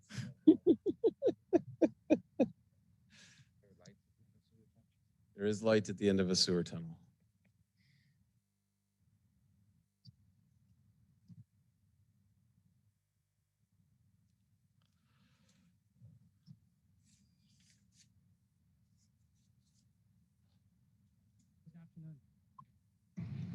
Good afternoon, Mr. Mayor and members of the commission. The project is about 75% done. What percent? 75. And we are still, our target date has been June. And I know the construction, when it lasts this long, it becomes very frustrating. We are still hoping that we would be able to finish maybe a few weeks early, but I'm not going to. These are some very difficult, unforeseen circumstances that we might get into, but we are still on target for June. But explain to me one thing. For example, on Bayview Drive, the construction site has been there for months. Are they just working from one above ground location to insert this pipe through the entire system? Why is it like seem to be stuck in one location for all these months? Usually, I mean, I can research this furthermore and send a report to get you more exact information. But normally what happens is that based on what the underground conditions are, that they choose where they need to start there or they need to keep their equipment. And I can definitely take a look at it and give you more accurate information. You must be hearing this too, Commissioner. I do. And I put out an email recently that did talk about the whole timeline and the project. So thank you for helping me with that, Raj. I do hear it, but I think it's in your backyard right now. Yeah, but Mayor, if I may, it's Mayor. on 15th Avenue, on 18th Street. That's a hot spot. Mayor. Bayview Drive, just south of Oakland Park. I mean, I rode my bike up and down Bayview, and it's getting better, Right. but it's still frustrating a lot of people. Yes. But Yeah, Mayor, can I add to that? Yes. Go ahead, Commissioner. I went through this 4 years ago in my district, right? Right. And you're right. There is a point of entry, and then you pull the lining as far as you can to the end of the tunnel, if you will. So on Sistrunk, for example, we had 2 points of entry. And then on another parallel road, 4th Street, right by my house, we had 2 points of entry there. And then we came up by Regal Trace, and we went over in front of the Discovery Center. And there was 2 more points of entry there. This thing went on for about a year, but when the dust settled, we didn't have to dig up that whole 5-mile run to take out old pipe and put a new pipe. So they basically have a point of entry, and then they shoot it to the other end. That's why it's sitting stationed at those 2 points over in Coral Ridge, if I got that number correct. And the same thing they did over in Rio Vista, and then they shoot it over there. Once they're done, there's no redoing the roads. It's just that point of entry and taking down some of the barriers or what have you. But I mean, it's something that we needed, and I think people are just gonna have to be patient with us until we can fix our sewer problem. Well, I wish people could be more patient, but most people are. But there's a few that continue to contact us, and anyway, I think we're doing a great job. To get 75%, if we get 100% of this done in 1 year, that's miraculous. And I applaud everybody in your department, and Chris, thank you for working out the finances of this. It's miraculous, and someone needs it's really working about this. But anyway, I just wanted to get a heads up on where we were with things. And Mr. Mayor, I'm going to say this, and I'm sure that people may not like to hear this, but we have got a very long ways to go. And I mean, every day when these things they come up, I'm reminded of Robert Frost said that woods are lovely, dark and green. So my variation is poop is dirty, dark and deep, and miles to go before we sleep, and miles to go before we sleep. So we have lots of work. Yesterday at the inauguration, Rob. Yeah. So I'm just saying that we have got very long ways to go. Okay. It is just the start. So please bear with me. I'm sorry. I just wanted to get this out. Rod, send that quote to me. Okay. All right. We'll tweet it. we have just witnessed the poet laureate of Fort Lauderdale. Yes. Yeah. Hey, Raj. Mr. Mayor, I had to, because it's not when I drive on the streets and when I drive over the potholes and we drive over and we talk to the FDOT and FDOT, it bothers me. And so I can understand, but I'm just saying that we still have got a very long ways to go. I know. So I thank you. Raj. Yes. You don't have to send me the poem. You get one flush a day, Steve. Yeah. All right, let us move along. Thank you. Thank you so much. Okay, that's everything I wanted to talk about. So why don't we move directly into the meeting? Anything else you want to say before we move into the regular meeting? Thank you, Mayor. Okay, great. So business one, discussion of city holidays. Mr. City Manager. Yeah, Mr. Mayor. So this really is an opportunity for the commission to continue a discussion that's happened over a couple of different meetings, and it was asked to be brought to a conference to just thoroughly talk about. So what I've presented in the conference CAM is the current holidays that the city recognizes. I know there's been some discussion at the county level and then also here as to whether or not we should consider President's Day or Juneteenth or any host of other days that might make sense to be celebrated. Just ready for the commission to be able to have a conversation openly about it. And we've got some data as to what it costs to have a day off, what some of the impacts would be to our collective bargaining agreements and contracts. So how much would it cost for a typical day off if we took just one day off in addition to what we have now? The overall fiscal impact is approximately, and it's on the second page of the CAM, for one day per holiday added is 1.2 million. 1.2 million? Correct. All right. All right. Does anyone have any comments regarding this issue? I do, Mayor. Go ahead. Thank you. As you know, even last year, I think maybe the year before also, I brought up President's Day. I like us to be consistent with the county and the school board. I think it's tough for families that, the children are home because the schools give off President's Day. The county has President's Day as a paid holiday. I think we should be consistent with them. I know that Juneteenth is also on this CAM, but I believe the county just decided against Juneteenth. Alan, if you can correct me if I'm wrong, but I think they've made that decision. They'd rather have a day of education and other ways to recognize that holiday as opposed to a paid holiday and the county closing down. But I do feel that just for consistency, we really should consider President's Day. All right. Anyone else have any comments? All right. I just want to say something about Juneteenth. Mayor, sorry, I'm having some technical issues. I missed. Go ahead. Sorry, I just missed whatever was said. I think maybe Vice Mayor was speaking. I didn't hear anything. It was poetic and time honored. I'm sorry you missed it. Could he send me a copy of that? I'll send you a copy of that. Thank you.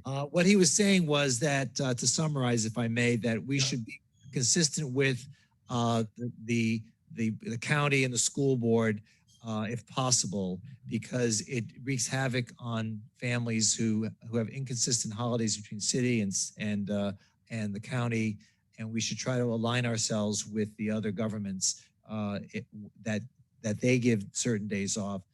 And then I started talking about Juneteenth. The county decided not to give that day off. But I just want to, and that's where we left it. And I just want to talk for a moment about Juneteenth. I often consider Juneteenth to be a Texas holiday because that was when slaves people who were enslaved in Texas were made aware that several years prior, Abraham Lincoln had already emancipated individuals from slavery, and it was then that they learned about it for the first time. Tradition, that's what tradition has stated to us. But I think even though it might be parochial to Texas, I think it has taken on a much larger aspect to it. And communities other than in Texas recognize Juneteenth as another way of recognizing the importance of the emancipation of enslaved individuals in our country.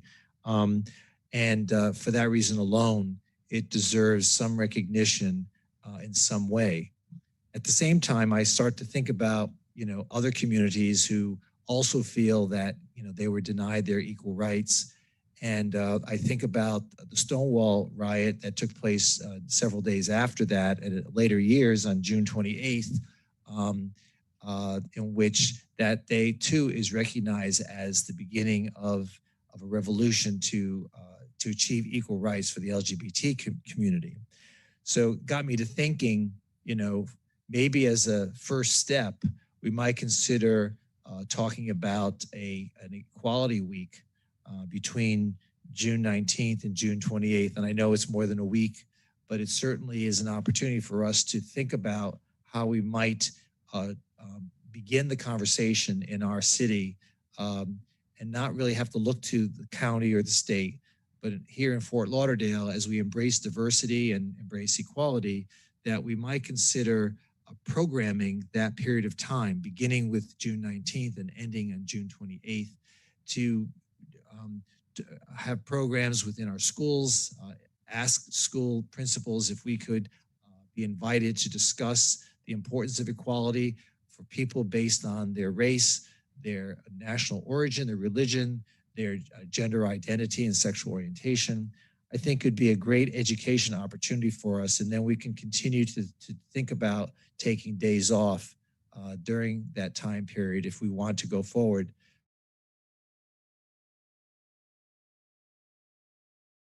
A million money to now that we're suffering under COVID and the deficits that we are experiencing.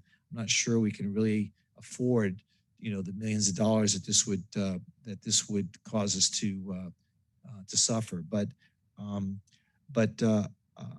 think that President's Day is probably an important day. I know that it was a combined effort, as a combined holiday between Lincoln's birthday and Washington's birthday.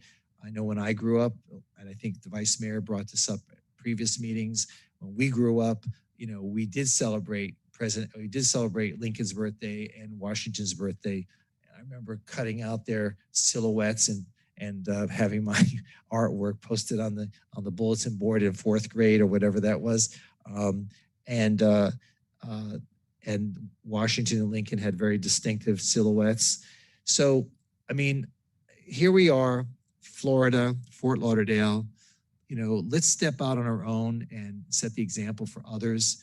And so those are my initial thoughts. I encourage others to, continue in this conversation, but I do think that we should try to do things on our own if others aren't there to do it with us, and to really set the example for other governments, other counties, and perhaps the rest of the state to think about how important equality and recognition of groups is in our community. Mayor, I like that idea that you're suggesting, if I'm hearing it right, in June to really lift up and celebrate equality during that time. Every day, but especially then. I guess a question for Chris. The financial impact is approximately 1.2 million per holiday. So is that, just so I can understand that impact, is it the cost of pay and services to individuals that would be paid while not working, or how do you get to that? It's going to be a combination of a couple of different things. Let me go to, I believe that was calculated by, who am I going to start with? Am I going to start with our budget office? It looks like Yvette might be prepared to help answer how that table was put together. Yvette, go ahead, please. Thanks. Good afternoon, Commission. Yvette Matthews, Assistant Budget Manager in Office of Management and Budget. So this number was calculated according to 3 different categories. The first calculation was related to what it costs the city in terms of overtime anytime that we have a holiday. So we looked at the last 3 holidays and took that average cost. That was approximately $107,000. We also looked at, based on our labor agreements with IAFF, we have 8 hours of paid time that we have to provide anytime that there's a holiday. That was an additional $177,000. And then the last portion is the cost of employees for a day. And that cost is approximately around $800,000. So that total number is how we come up with the 1.15 total. Thanks, Yvette, that helps. So if I'm understanding it right, the biggest chunk of that 874, whatever, 70 is like, for me, hey, we're paying Ben anyway. He's salaried, so he earns whatever during the year. So he will get paid that day, but is not putting in work that day. So kind of net loss of productivity basically is what that is. In other words, it's not an additional cost we're paying. It's just a kind of city's loss of Ben's productivity for that day. Is that right? Yes, that's a big component of it. And also in the event that Ben decides to leave and he has paid vacation time, the city is also responsible for paying out that vacation time upon termination with the city. And so all of that comes into the calculation. All of it would not be a direct additional cost. In a year, it's really a factor of both the productivity in terms of how much an employee is paid for a day, as well as the potential payout costs associated with vacation at the termination of employment. Okay, interesting. Yeah, so the termination, so that's definitely impact. The additional payment out or cost outlet, dollar outlay the city would be, the overtime would definitely be one, right? So that's where we're paying people who are working overtime. What was the other 170 bucket you said? Yeah, so the additional 177,000 is related to our labor agreements, specifically with the IAFF for their 8 hours of leave time. So those totals together are about $351,000 in actual additional costs out, and explain specific to the holiday. Okay, and explain that leave time. I'm not so. And I know our Tarlisha is on the phone, so she may be able to explain the labor agreement a little better. But as part of our union agreement for IAFF, any additional holiday that's provided, they receive an additional 8 hours of leave time. Okay, so they get a holiday, and then we say, because you have a holiday, you're going to get 8 more hours of leave time to use at any point during that year. Is that what it is? Basically. That's my understanding, but I would let the labor experts contribute on that. That's fine. Mayor, I just wanted to thank you.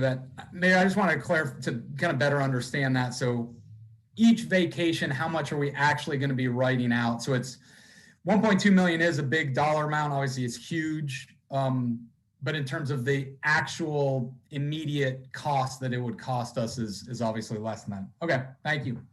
You're welcome. Any other comments or questions? Okay, so I guess there's no further action to take on this. Well, I got a comment, and yes. I've been praying on how this is going to come out, and I'm just going to be frank with it. And I don't have a problem with Juneteenth holiday, one way or the other, but I do have a problem with information that is being misinformed. Juneteenth in Stonewall, there's no comparison. My ancestors were stolen, bought, raped, killed, and that's what the Juneteenth celebration is all about. So for the record, when we speak of Juneteenth, you cannot compare that to Stonewall or any other choices that people make, because we didn't have a choice in that matter. And I just want the record to reflect what Juneteenth really is all about. Got it. I don't think there was any attempt to make comparisons, but I do think that there's a common thread of equality and justice that is assignable to both situations. Now, the depth are different and the experience is different. There's no doubt about that. So, but going forward, since the issue is about days off, I just want to know, where do we stand on Mayor? Yep. I don't want to beat a dead horse, but I just want to remind everybody that President's Day is a federal holiday. The county celebrates President's Day, and Lauderhill, North Lauderdale, Coral Springs, Davie, Hallandale Beach, Hollywood, Lauderdale by the Sea, Margate, Oakland Park, Parkland, Plantation, Tamarack, Coconut Creek, and Wilton Manors all celebrate President's Day.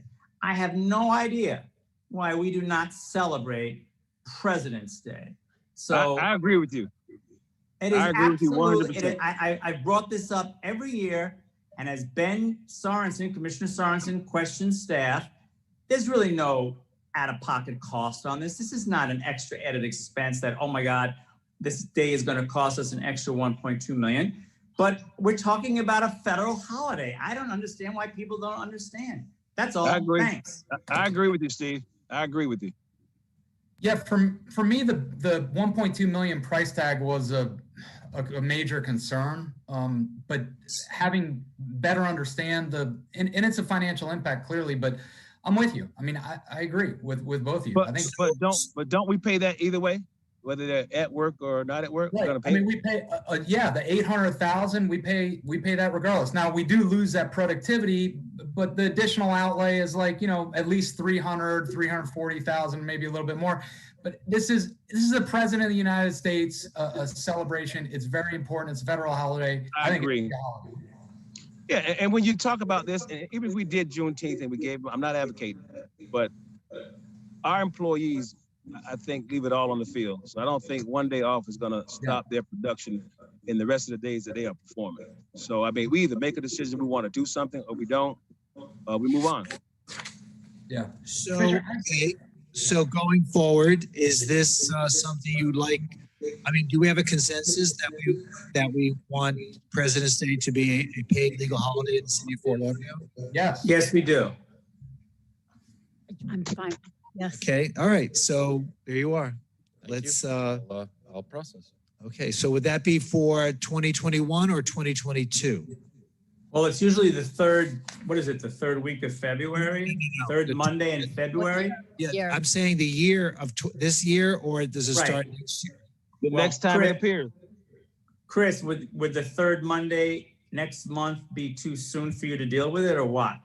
I've got to sit down with the city attorney and look at our collective bargaining agreements and see how they're impacted. So I'll bring back that answer to the commission as soon as I can answer it honestly. Okay, great. It's good to join the nation. Thank you, Vice Mayor. You're welcome, Mayor. Okay. All right. Going forward, there's no one who signed up to speak on that. Business 2, mayor's appointments to the election board to certify the results of the Civil Service Board's election.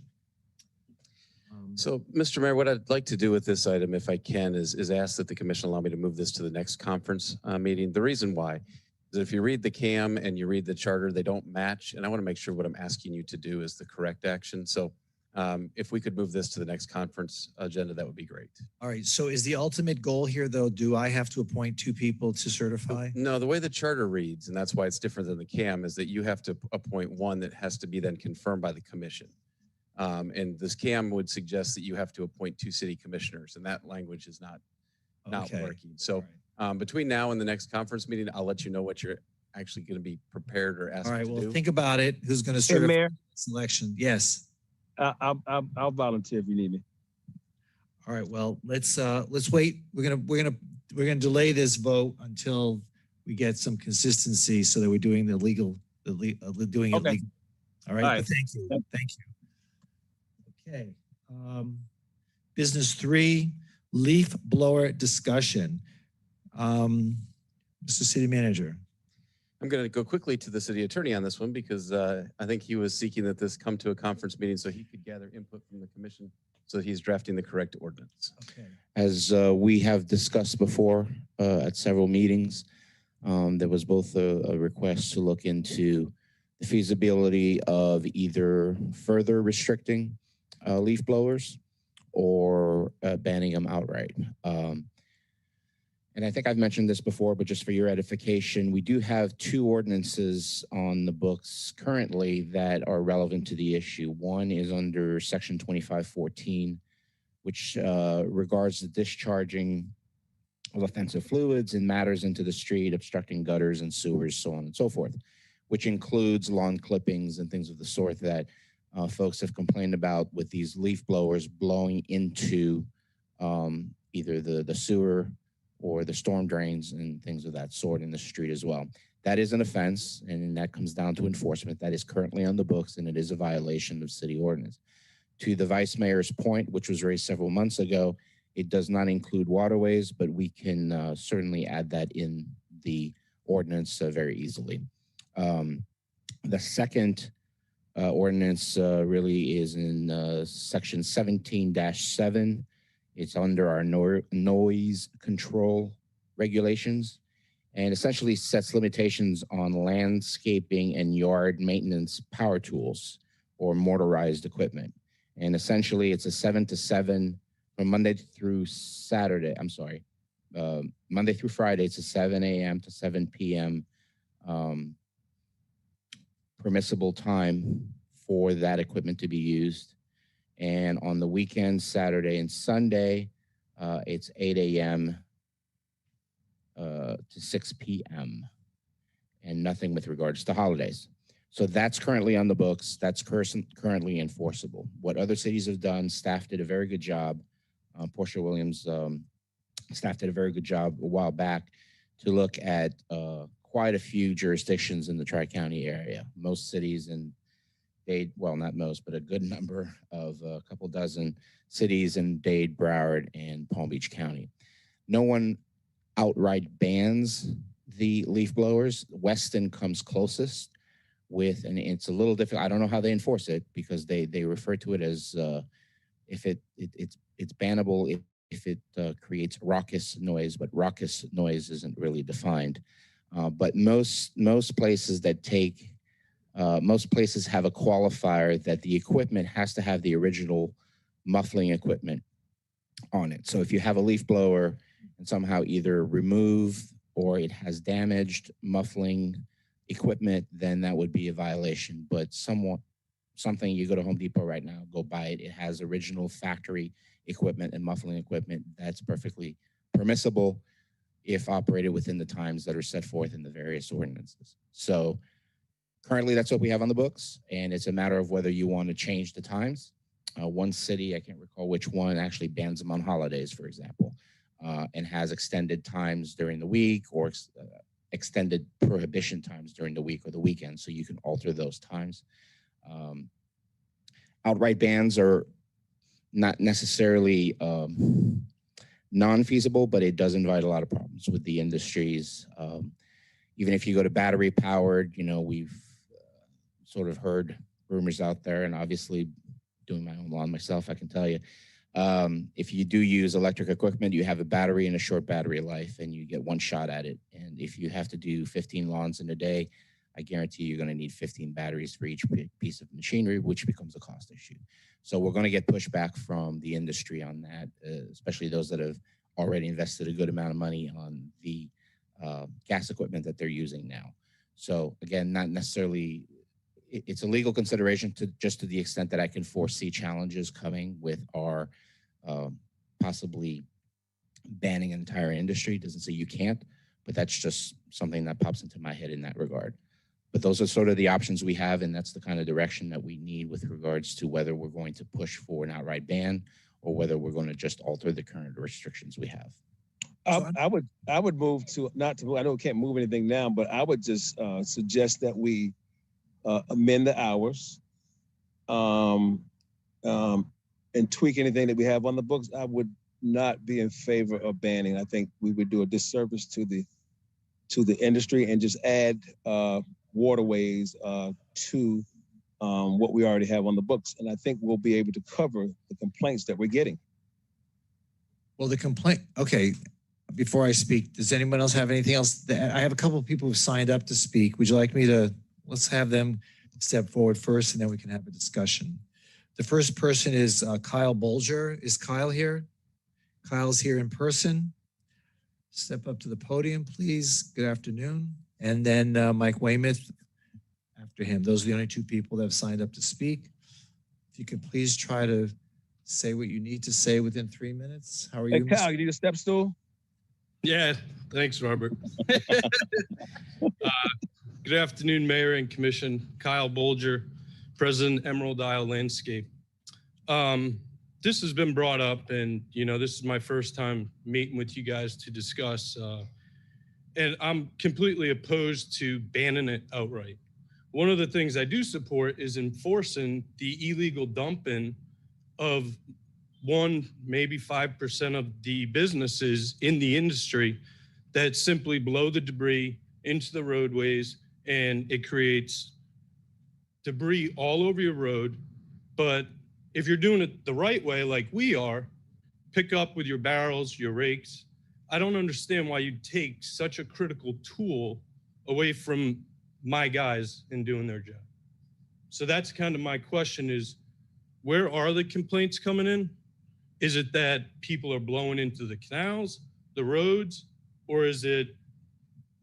Well, I'll tell you where the complaints are coming in. The complaints are coming in, and lots of them. First of all, yes, the part of it, and importantly, is the fact that the debris is being blown into our sewer drains and clogging them up. And as you know, the city experienced a significant amount of rain the first week of November, and there was tremendous flooding. A lot of our sewer drains could not sustain the amount of capacity they needed to because they were clogged with a lot of debris. Our waterways, our lakes, our rivers, our streams we find debris, leaves. In fact, these nutrients, we are told by our Public Works Department, are often the source of algae blooms because those cuttings have fertilizer on them and often pet waste, and they're blown into the waterways, and that creates the nutrients upon which algae thrives. And we suffer that a terrible environmental hazard that we've experienced in recent years. In addition, we have heard from neighbors who are tired of the constant noise that they're hearing day in and day out. Certain neighborhoods in particular have been, I got a couple of emails today also. I get emails, I know the commissioners get emails.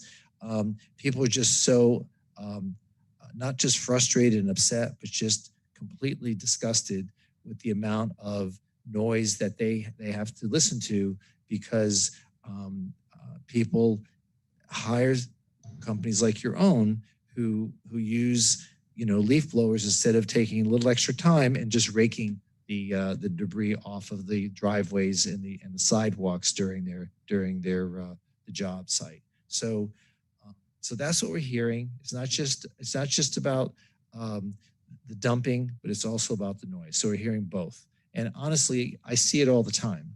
I see how people are reckless, and we see it in our waterways, how the evidence of it continues to mount.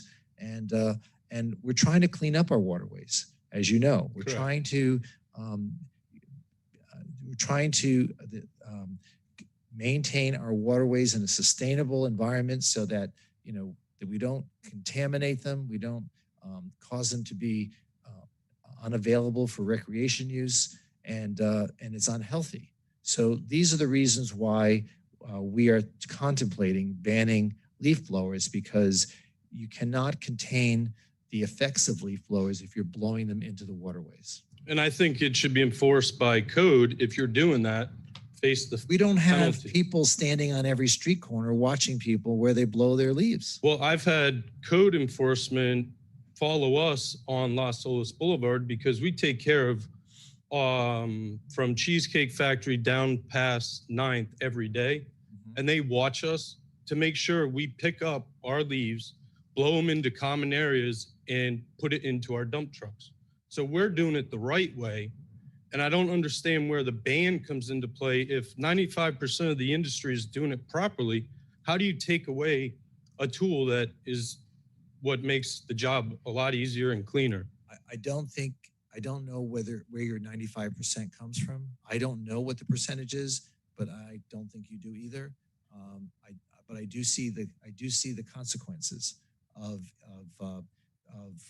individual homeowners or companies being disrespectful to our waterways, and we have allowed our waterways to become putrefied. Mayor, can you speak up?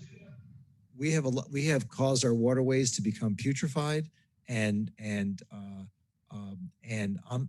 unusable because of the nutrients that basically are flushed into the canals and the streams and the rivers that we have, and we have to reverse that practice. And until we realize that one of the sources of this is leaf blowers, then we're never going to get ahead of the game. That's why this issue has come up. All right. So my question is, if we're in a commercial parking lot, how do we get all the leaves out of that parking lot into a pile to dispose of properly at a recycling facility? Well, a commercial parking lot, when you say commercial parking lot, you're talking about the edges of the commercial parking lot because that's where the grass is. You're not talking about the center. You're not talking about any other place except along the perimeter. So if you cut the grass in a responsible way, you're going to get most of that grass on the grass itself. But the clippings that go into the asphalt area are those can be brushed, those can be raked. I mean, I do it in my own house. So, I mean, it's going to take a little extra time, but at the same time, we're saving our environment. Doesn't anyone listen? I'm an environmental supporter. I mean, that's my industry. That's my livelihood. But there are people who don't get that. Yeah. Okay. So because there are so many who don't get that we have to do something as a city to try to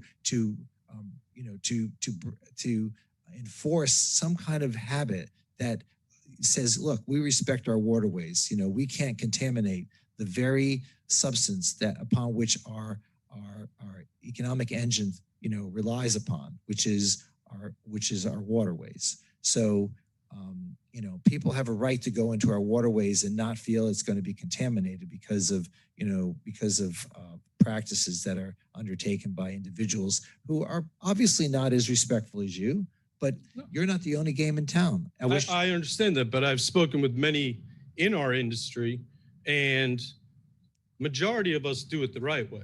I think you would see that if you travel around and watch.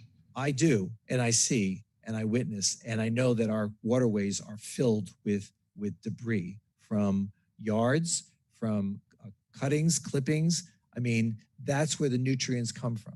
You talk to our public works people, they're saying that these algae blooms that occur in our canals, they all as a result of the manifestation of people's blowing their debris, or somehow the debris getting swept into the waterways. When are we going to finally, when is a nice clean cut lawn and yard going to have to be coexist with clean waterways? We can do both. We can have neatly kept yards, neatly kept sidewalks and roadways, and still have environmentally friendly waterways. And one of the ways to do that is to consider how we can curb the practices that we have undertaken in the past to see how we can better respect our natural environment. Yeah. I just find it very difficult to use a broom in a parking lot. For example, down on Las Olas behind a big city, that entire parking lot, not only after you mow the grass clippings, we bag them all. There are very little, but every day, due to the hardwood trees dropping leaves, we literally blow the entire parking lot from one end to the other. And I would invite you guys, as a commission and mayor, to come look at the cleanliness of that parking lot compared to the one directly across the street, which is a city parking lot that is not cleaned on a regular basis. And that's where I'm just saying there's a big difference from doing it the right way and taking a tool that is actually critical to the industry. Okay. All right. Thank you.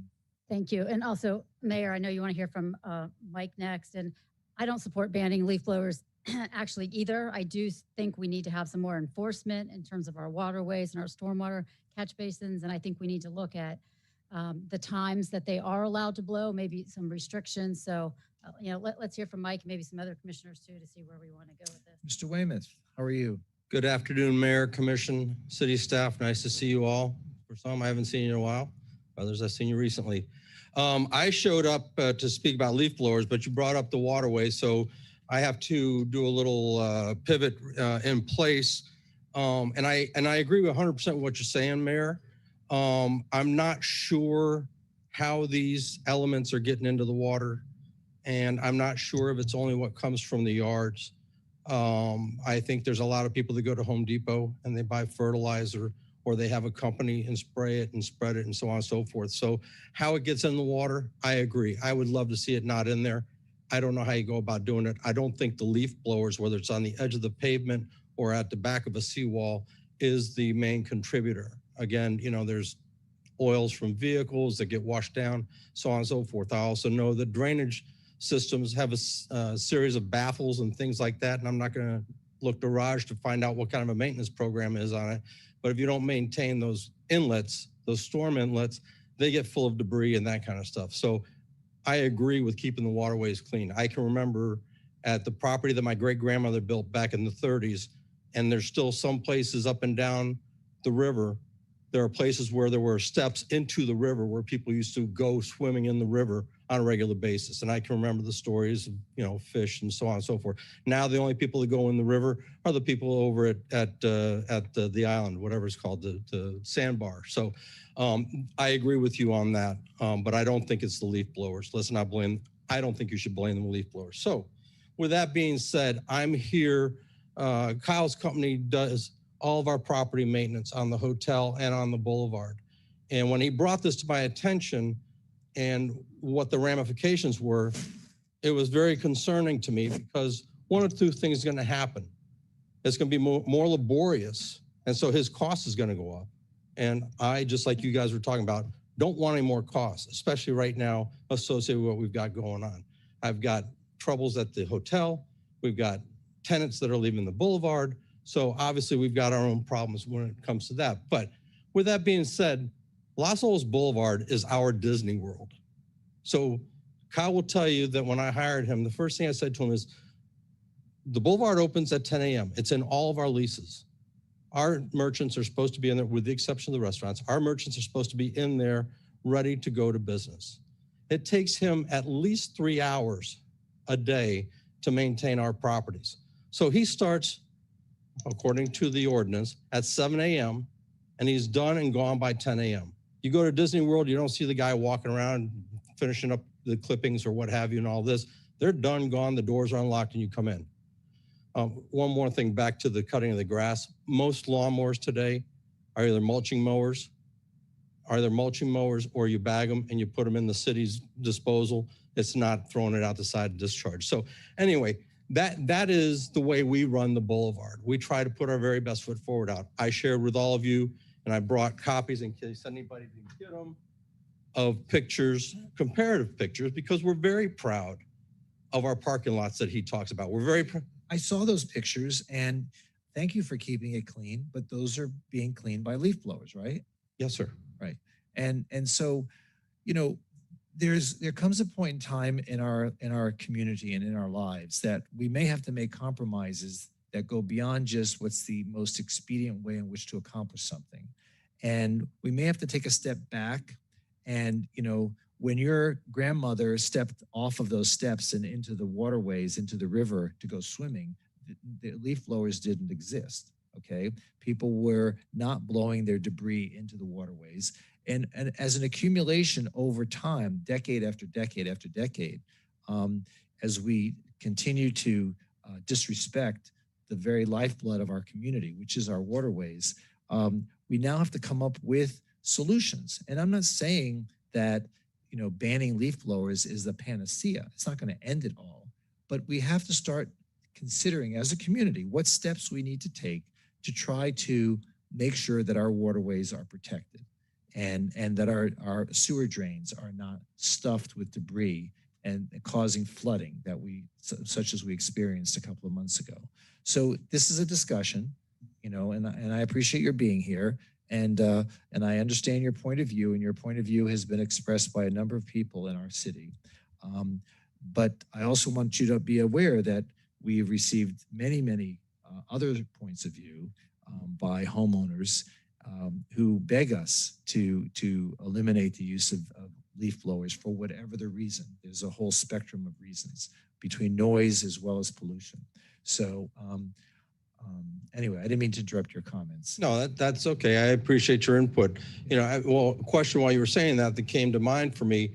Is this a ban on blowers strictly for the commercial industry, or is this a ban on blowers across the city where people like you who cut your own grass, and I hear that you know, broom it up and throw it away, and that's great. That doesn't work too well when you're on a, you know, third of an acre or half an acre, some of these houses on Las Olas or what have you. But is this going to apply to the everyday resident as well?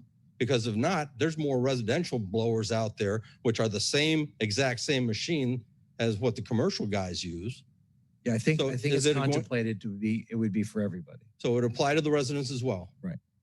Well, that would certainly make a difference to them, not feeling like they're being picked on. But I know in the immediate environment, some sort of change in this, I cannot afford to pay more.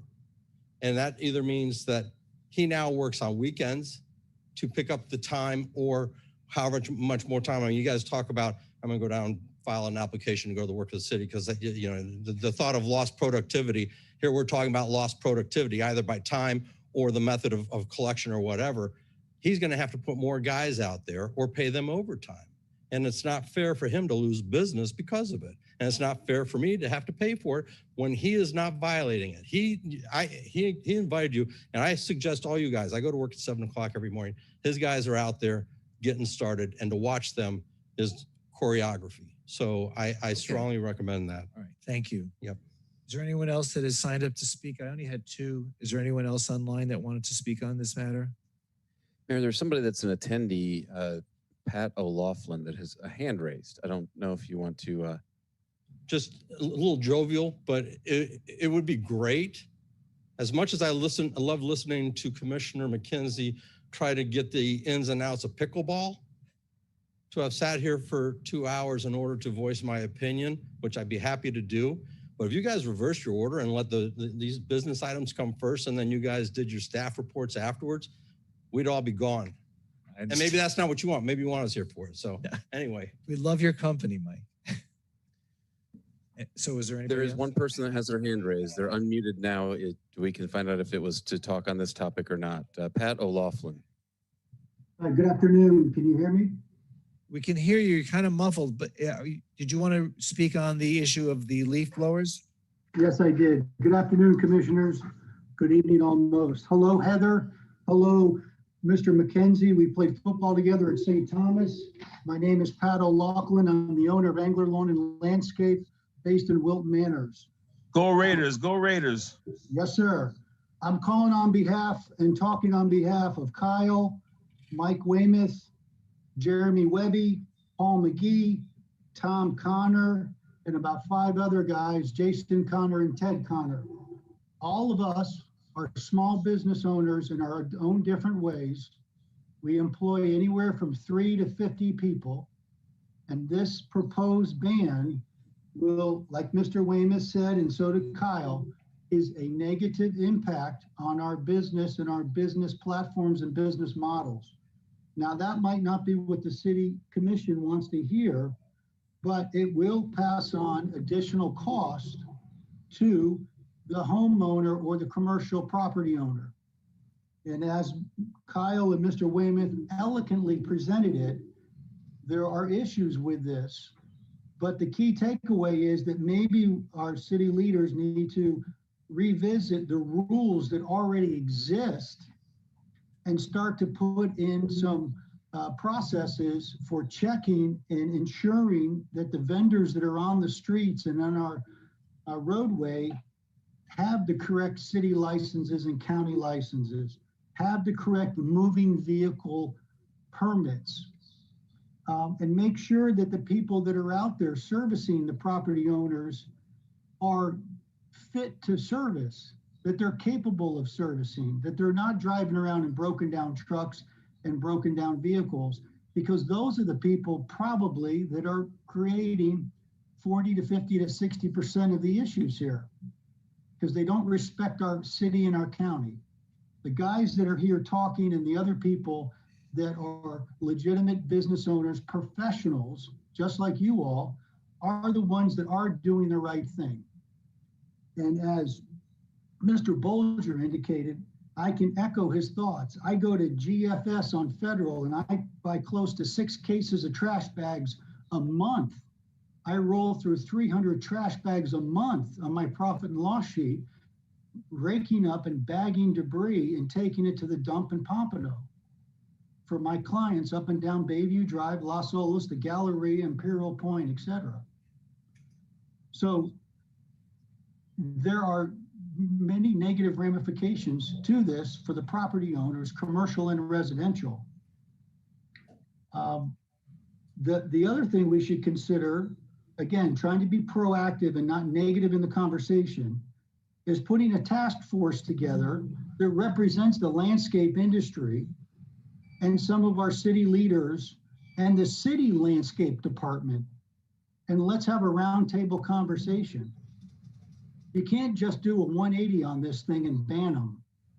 It's not fair to the business owners that support the residents and the community. Okay, thank you, Mr. O'Loughlin. Thank you. Okay, so we've heard from the public, and does anyone have any comments regarding this? I just have a comment. I'll reiterate my comment, which is I don't want to see a ban. If we need to add waterways and tweak the hours, which I think the hours may not work now for certain parts of the city, we look at enforcement, and I'm totally against a ban. Okay, Vice Mayor. Yeah, I'm right now, I'm not for a ban, but I wish we could include the waterways for sure. I still would like to look at hours, and that's pretty much where I am. I'm not sure what that means. You want to look at the waterways? What does that mean? Well, I want to include, remember Alan said we could include waterways. That's not included right now in our ordinance. That we could add that language. And then obviously, as Commissioner Morita said, we definitely have to step up enforcement. So yes, I want to do all of those things as well. And I'd like us to look at the hours and talk about the hours. Okay, Commissioner Sorensen, do you have any thoughts on this? Yeah, sure. Thanks, Mayor. So the water, when I hear complaints about blowers, leaf blowers, I hear 3 areas of complaints. The concern about the waterway, impact on waterways, the concern about noise, and also the environmental impact of the exhaust. And those are the 3 things. So waterways is definitely one of them, but these other 2 are from what I hear, are other concerns as well. Now, I think Mr. O'Loughlin's idea, I think having a group get together to talk about this a little bit, I think makes sense with the city and business owners and so forth. So I think that makes sense as a possible helpful, at least brainstorming informal group that would talk and bring us forward some ideas. But also in terms of the waterways, I agree, including waterways in the ordinance, improving enforcement. But then also from an hour standpoint, Mike Weymouth made a good point about the importance of starting early, at 7, 8 a.m. for folks to get done by the time business is open. But then what about the possibility of limiting hours in the evening? That's something that I would be interested in. So why not stop at 5 p.m., for example, 7 days a week? So I think there's possibly something we should explore about the hours to limit. Mayor? Okay. Commissioner Moraes, did you want to add to that? Just a few follow-up thoughts. In terms of hours, I think we have to be flexible, whether it's commercial or residential. Commercial may need to get in and out. And don't forget, we live in Florida too. People may need to do work for their own health as a lawn team. They may need to do work early in the morning or a little bit later at night, so they're not exposed to the heat and the sun so much. And also it rains every afternoon from 1 to 4. So I think we have to be somewhat flexible, but like Pat said, maybe get a task force together. I don't support a ban, but I do support enforcement, regulation, the waterways, like we said, and then maybe looking at maybe just starting a little later in some of the residential neighbors so people don't have to wake up at 7. Okay, well, I'm not seeing a lot of uh, support for the idea of a ban. Um, the idea of having a focus group or a group in the community, I'm not sure how that would be organized or who would run it. Um, Chris, do you think you might be able to help us out in figuring out how that would take shape? If you'd like a group to come together to discuss it, we could facilitate that. Sure. I wouldn't want it dominated by any sector. You know, there could be some representatives from the commercial sector, some individual folks in the community who have emailed us that might, you know, we could go back to and get them to participate. I don't think we could have any of the commissioners except maybe one commissioner who could be a liaison to that group. And you'd have to assign a staff member perhaps to organize it. So does that sound like what you folks want to do? Yeah, it sounds Yeah, like it. And that sounds I'll good. volunteer. Okay. All right. So Commissioner Sorensen said he'd like to volunteer for that. So, all right, if you could You work. can have it. No. You can have it. Commissioner McKenzie. No. Commissioner McKenzie. You can have it. said- No, please. Oh, no. I'm sorry. No. I just said I like that idea. I don't want to volunteer for it. Thank you. It's all you, brother. Okay. But I honestly, you know, for those that spoke on this matter and have said that it's going to cost money, I realize that. I don't know if it's as much as everyone is complaining about. It might be an incremental difference, but you know, there's always a cost to saving our environment, and I think we compromised our environment by trying to cut costs, and we've got to rethink, you know, who we are as human beings and as community members, and what's more important. And I think the number one important goal of this government should be to maintain a healthy, safe environment in our community. And if curbing the excesses of those who use leaf blowers is one way to do it, then we have to figure out a way to fashion that into our code of ordinances. If banning is not the solution, then what is the solution? So and that's the only reason why I brought it up from the beginning. And I appreciate the commission willing to continue this discussion, but I do think that we need to focus on our environment and how it's impacting our quality of life. There is one person I was just handed, Paul McGee. He has to speak on this. Is Mr. McGee, he represents Service Choice. I assume that's another commercial landscape company. Is he on the line? I do not see that name listed as a okay attendee so or a presenter at this point. Thank you, everybody. We'll move on to business 4, discussion and response to events at the U.S. Capitol on January 6, 2021. Let me begin this discussion, if I might, by saying that I believe it was our vice mayor who circulated the idea of perhaps coming up with some comment, a possible resolution that this commission could consider. I know that my office worked on it, and now I see where we've come up with some ideas. Now, what do we want to do on this? Do we want to send out a resolution and pass one tonight? I mean, Vice Mayor, do you want to begin this discussion? Sure. Thank you, Mayor. I would be happy to.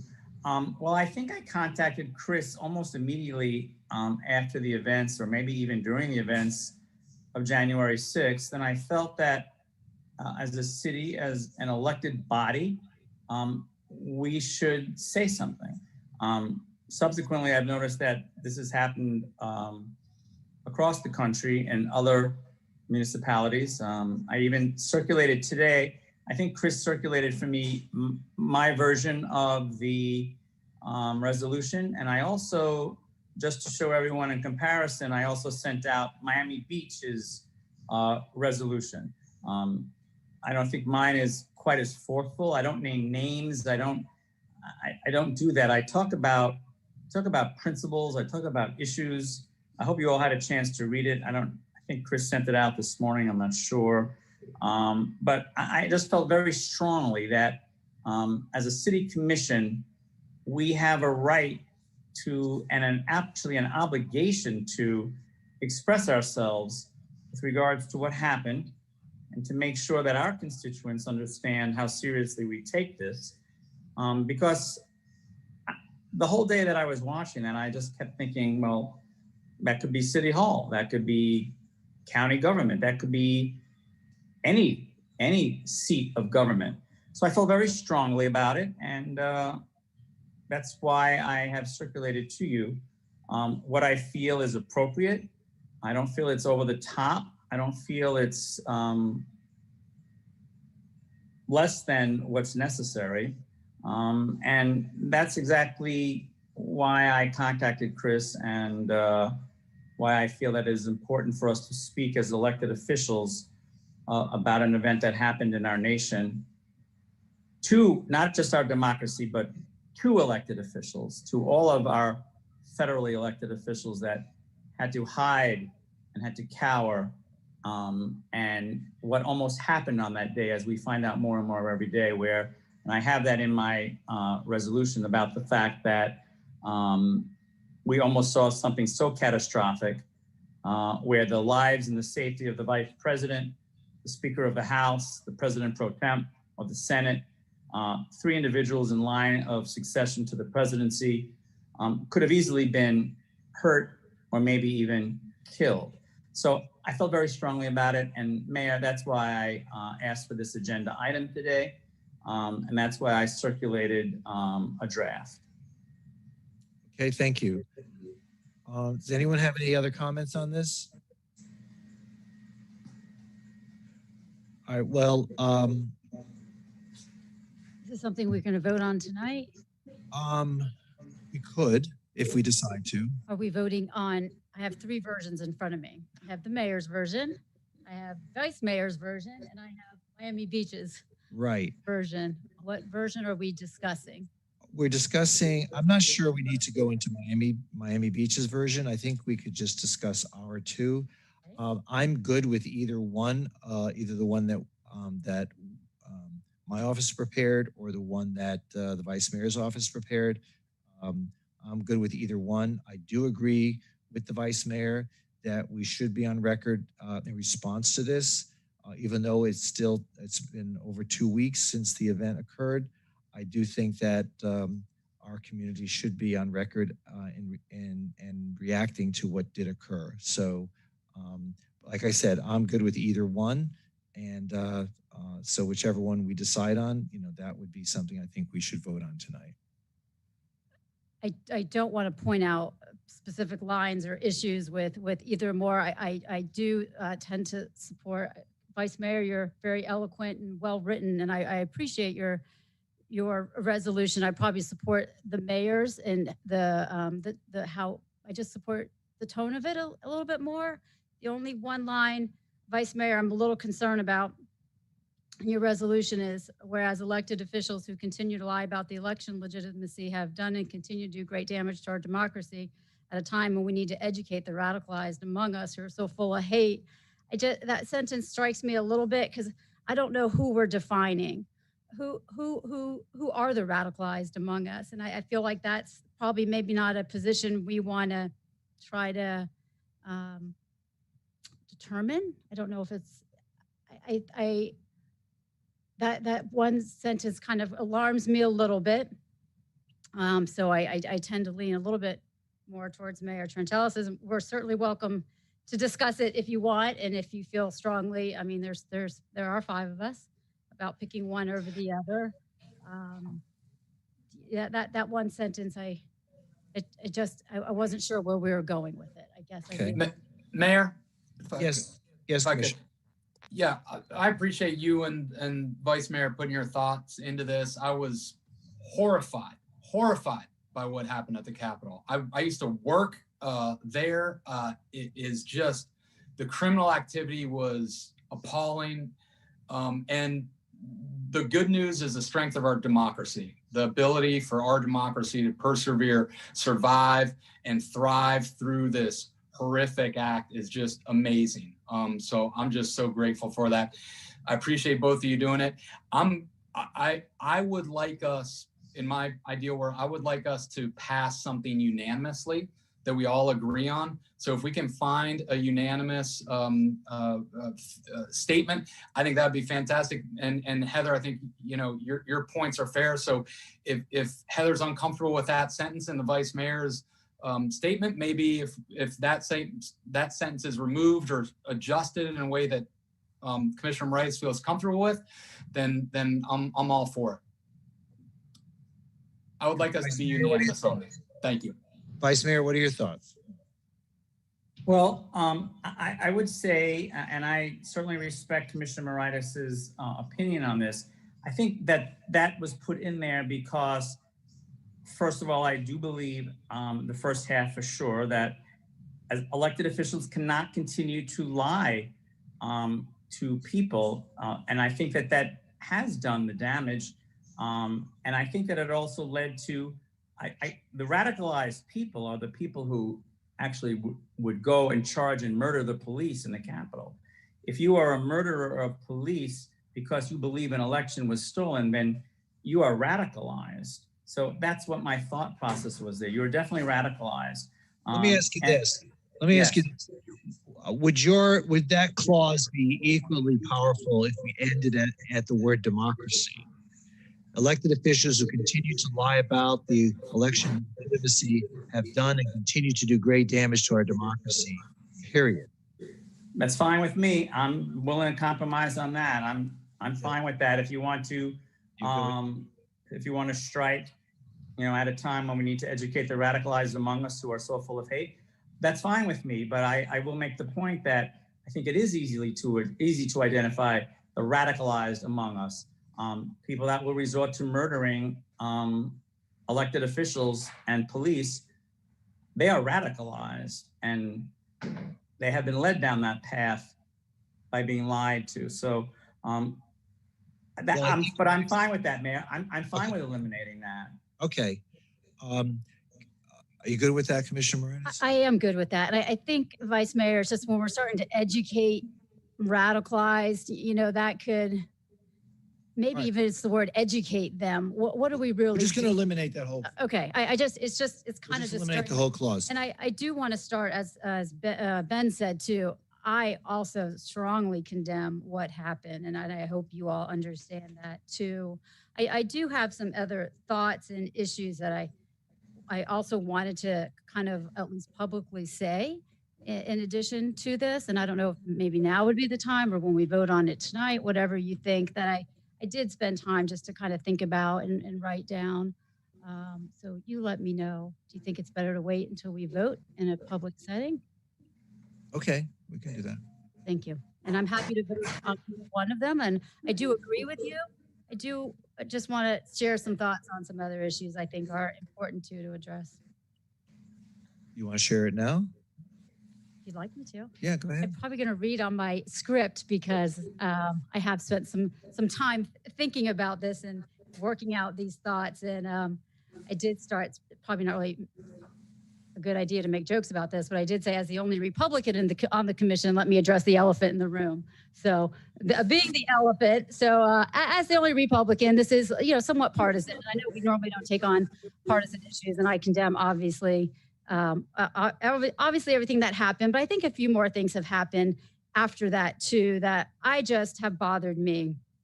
So I said, I support your resolution, but I also want to make sure that it's not an attack necessarily on the 70 million people who also voted for the president. You know, we love our country.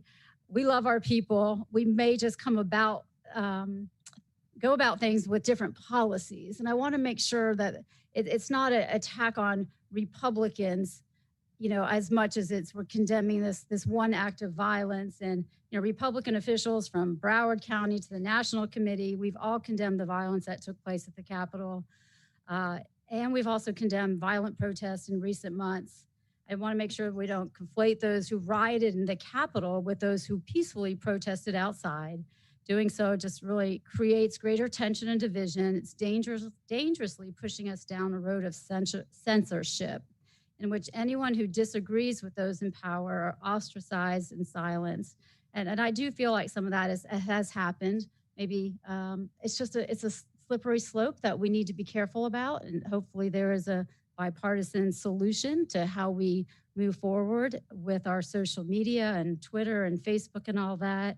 You know, every American really does have a right to voice their opinion, whether that's approval of President Biden or criticism of his administration, just like every American had that right to speak freely about President Trump. What is important is that we as leaders set an example with our words and our rhetoric by practicing civil discourse, debating the issues, refraining from hyper-partisan rhetoric that only creates more division.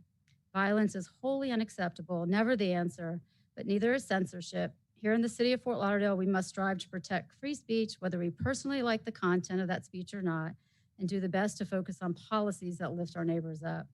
I was probably one of the first elected Republicans to congratulate then-elect President Biden on his victory. I took some heat for it, but I believed it was the right thing to say because I believed he won. I want to continue working with this commission, making smart policies to better our community.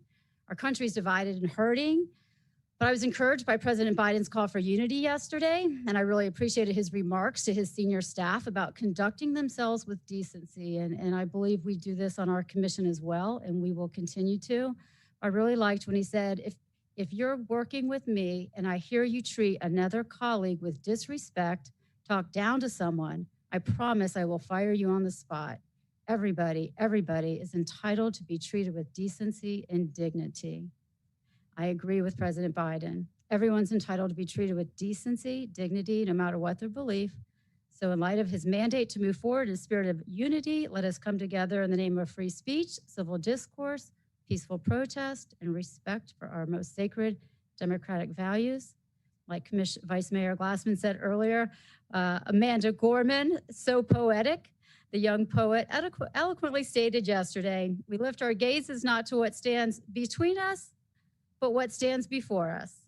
We close the divide because we know to put our future first, we must put our differences aside. Let's make sure our words and actions focus on coming together and represent all of our constituents. So sorry for being so long. I just wanted to share my thoughts, and I just want to make sure this isn't an attack on Republicans as a whole, but rather we're just condemning the violence that happened, that we all condemn, and that we will, in the spirit and the mandate of our new president, move forward. Okay. Thank you. Mayor, Yes. I thought that was very well stated. Thank you, Commissioner Moritas, for that. And it's exactly why in the resolution that I put forward that I do not mention names, unlike Miami Beach, which immediately calls out President Trump and then goes on to call out others. I felt that what I wrote was not partisan. Did not mention the president, do not mention parties. I did not mention anything about parties because I wanted it to be clearly about what I've written about and the issues that are there. It could be any part. If any party was guilty of this, I would feel just as strongly. But I certainly share your thoughts about freedom and freedom to assemble and peacefully protest and freedom of speech. I just thought that what we witnessed on January 6th was way above any of that. And of course, I do not hold those that were there to peacefully protest, if they were there to peacefully protest, with the ones that actually broke into the Capitol.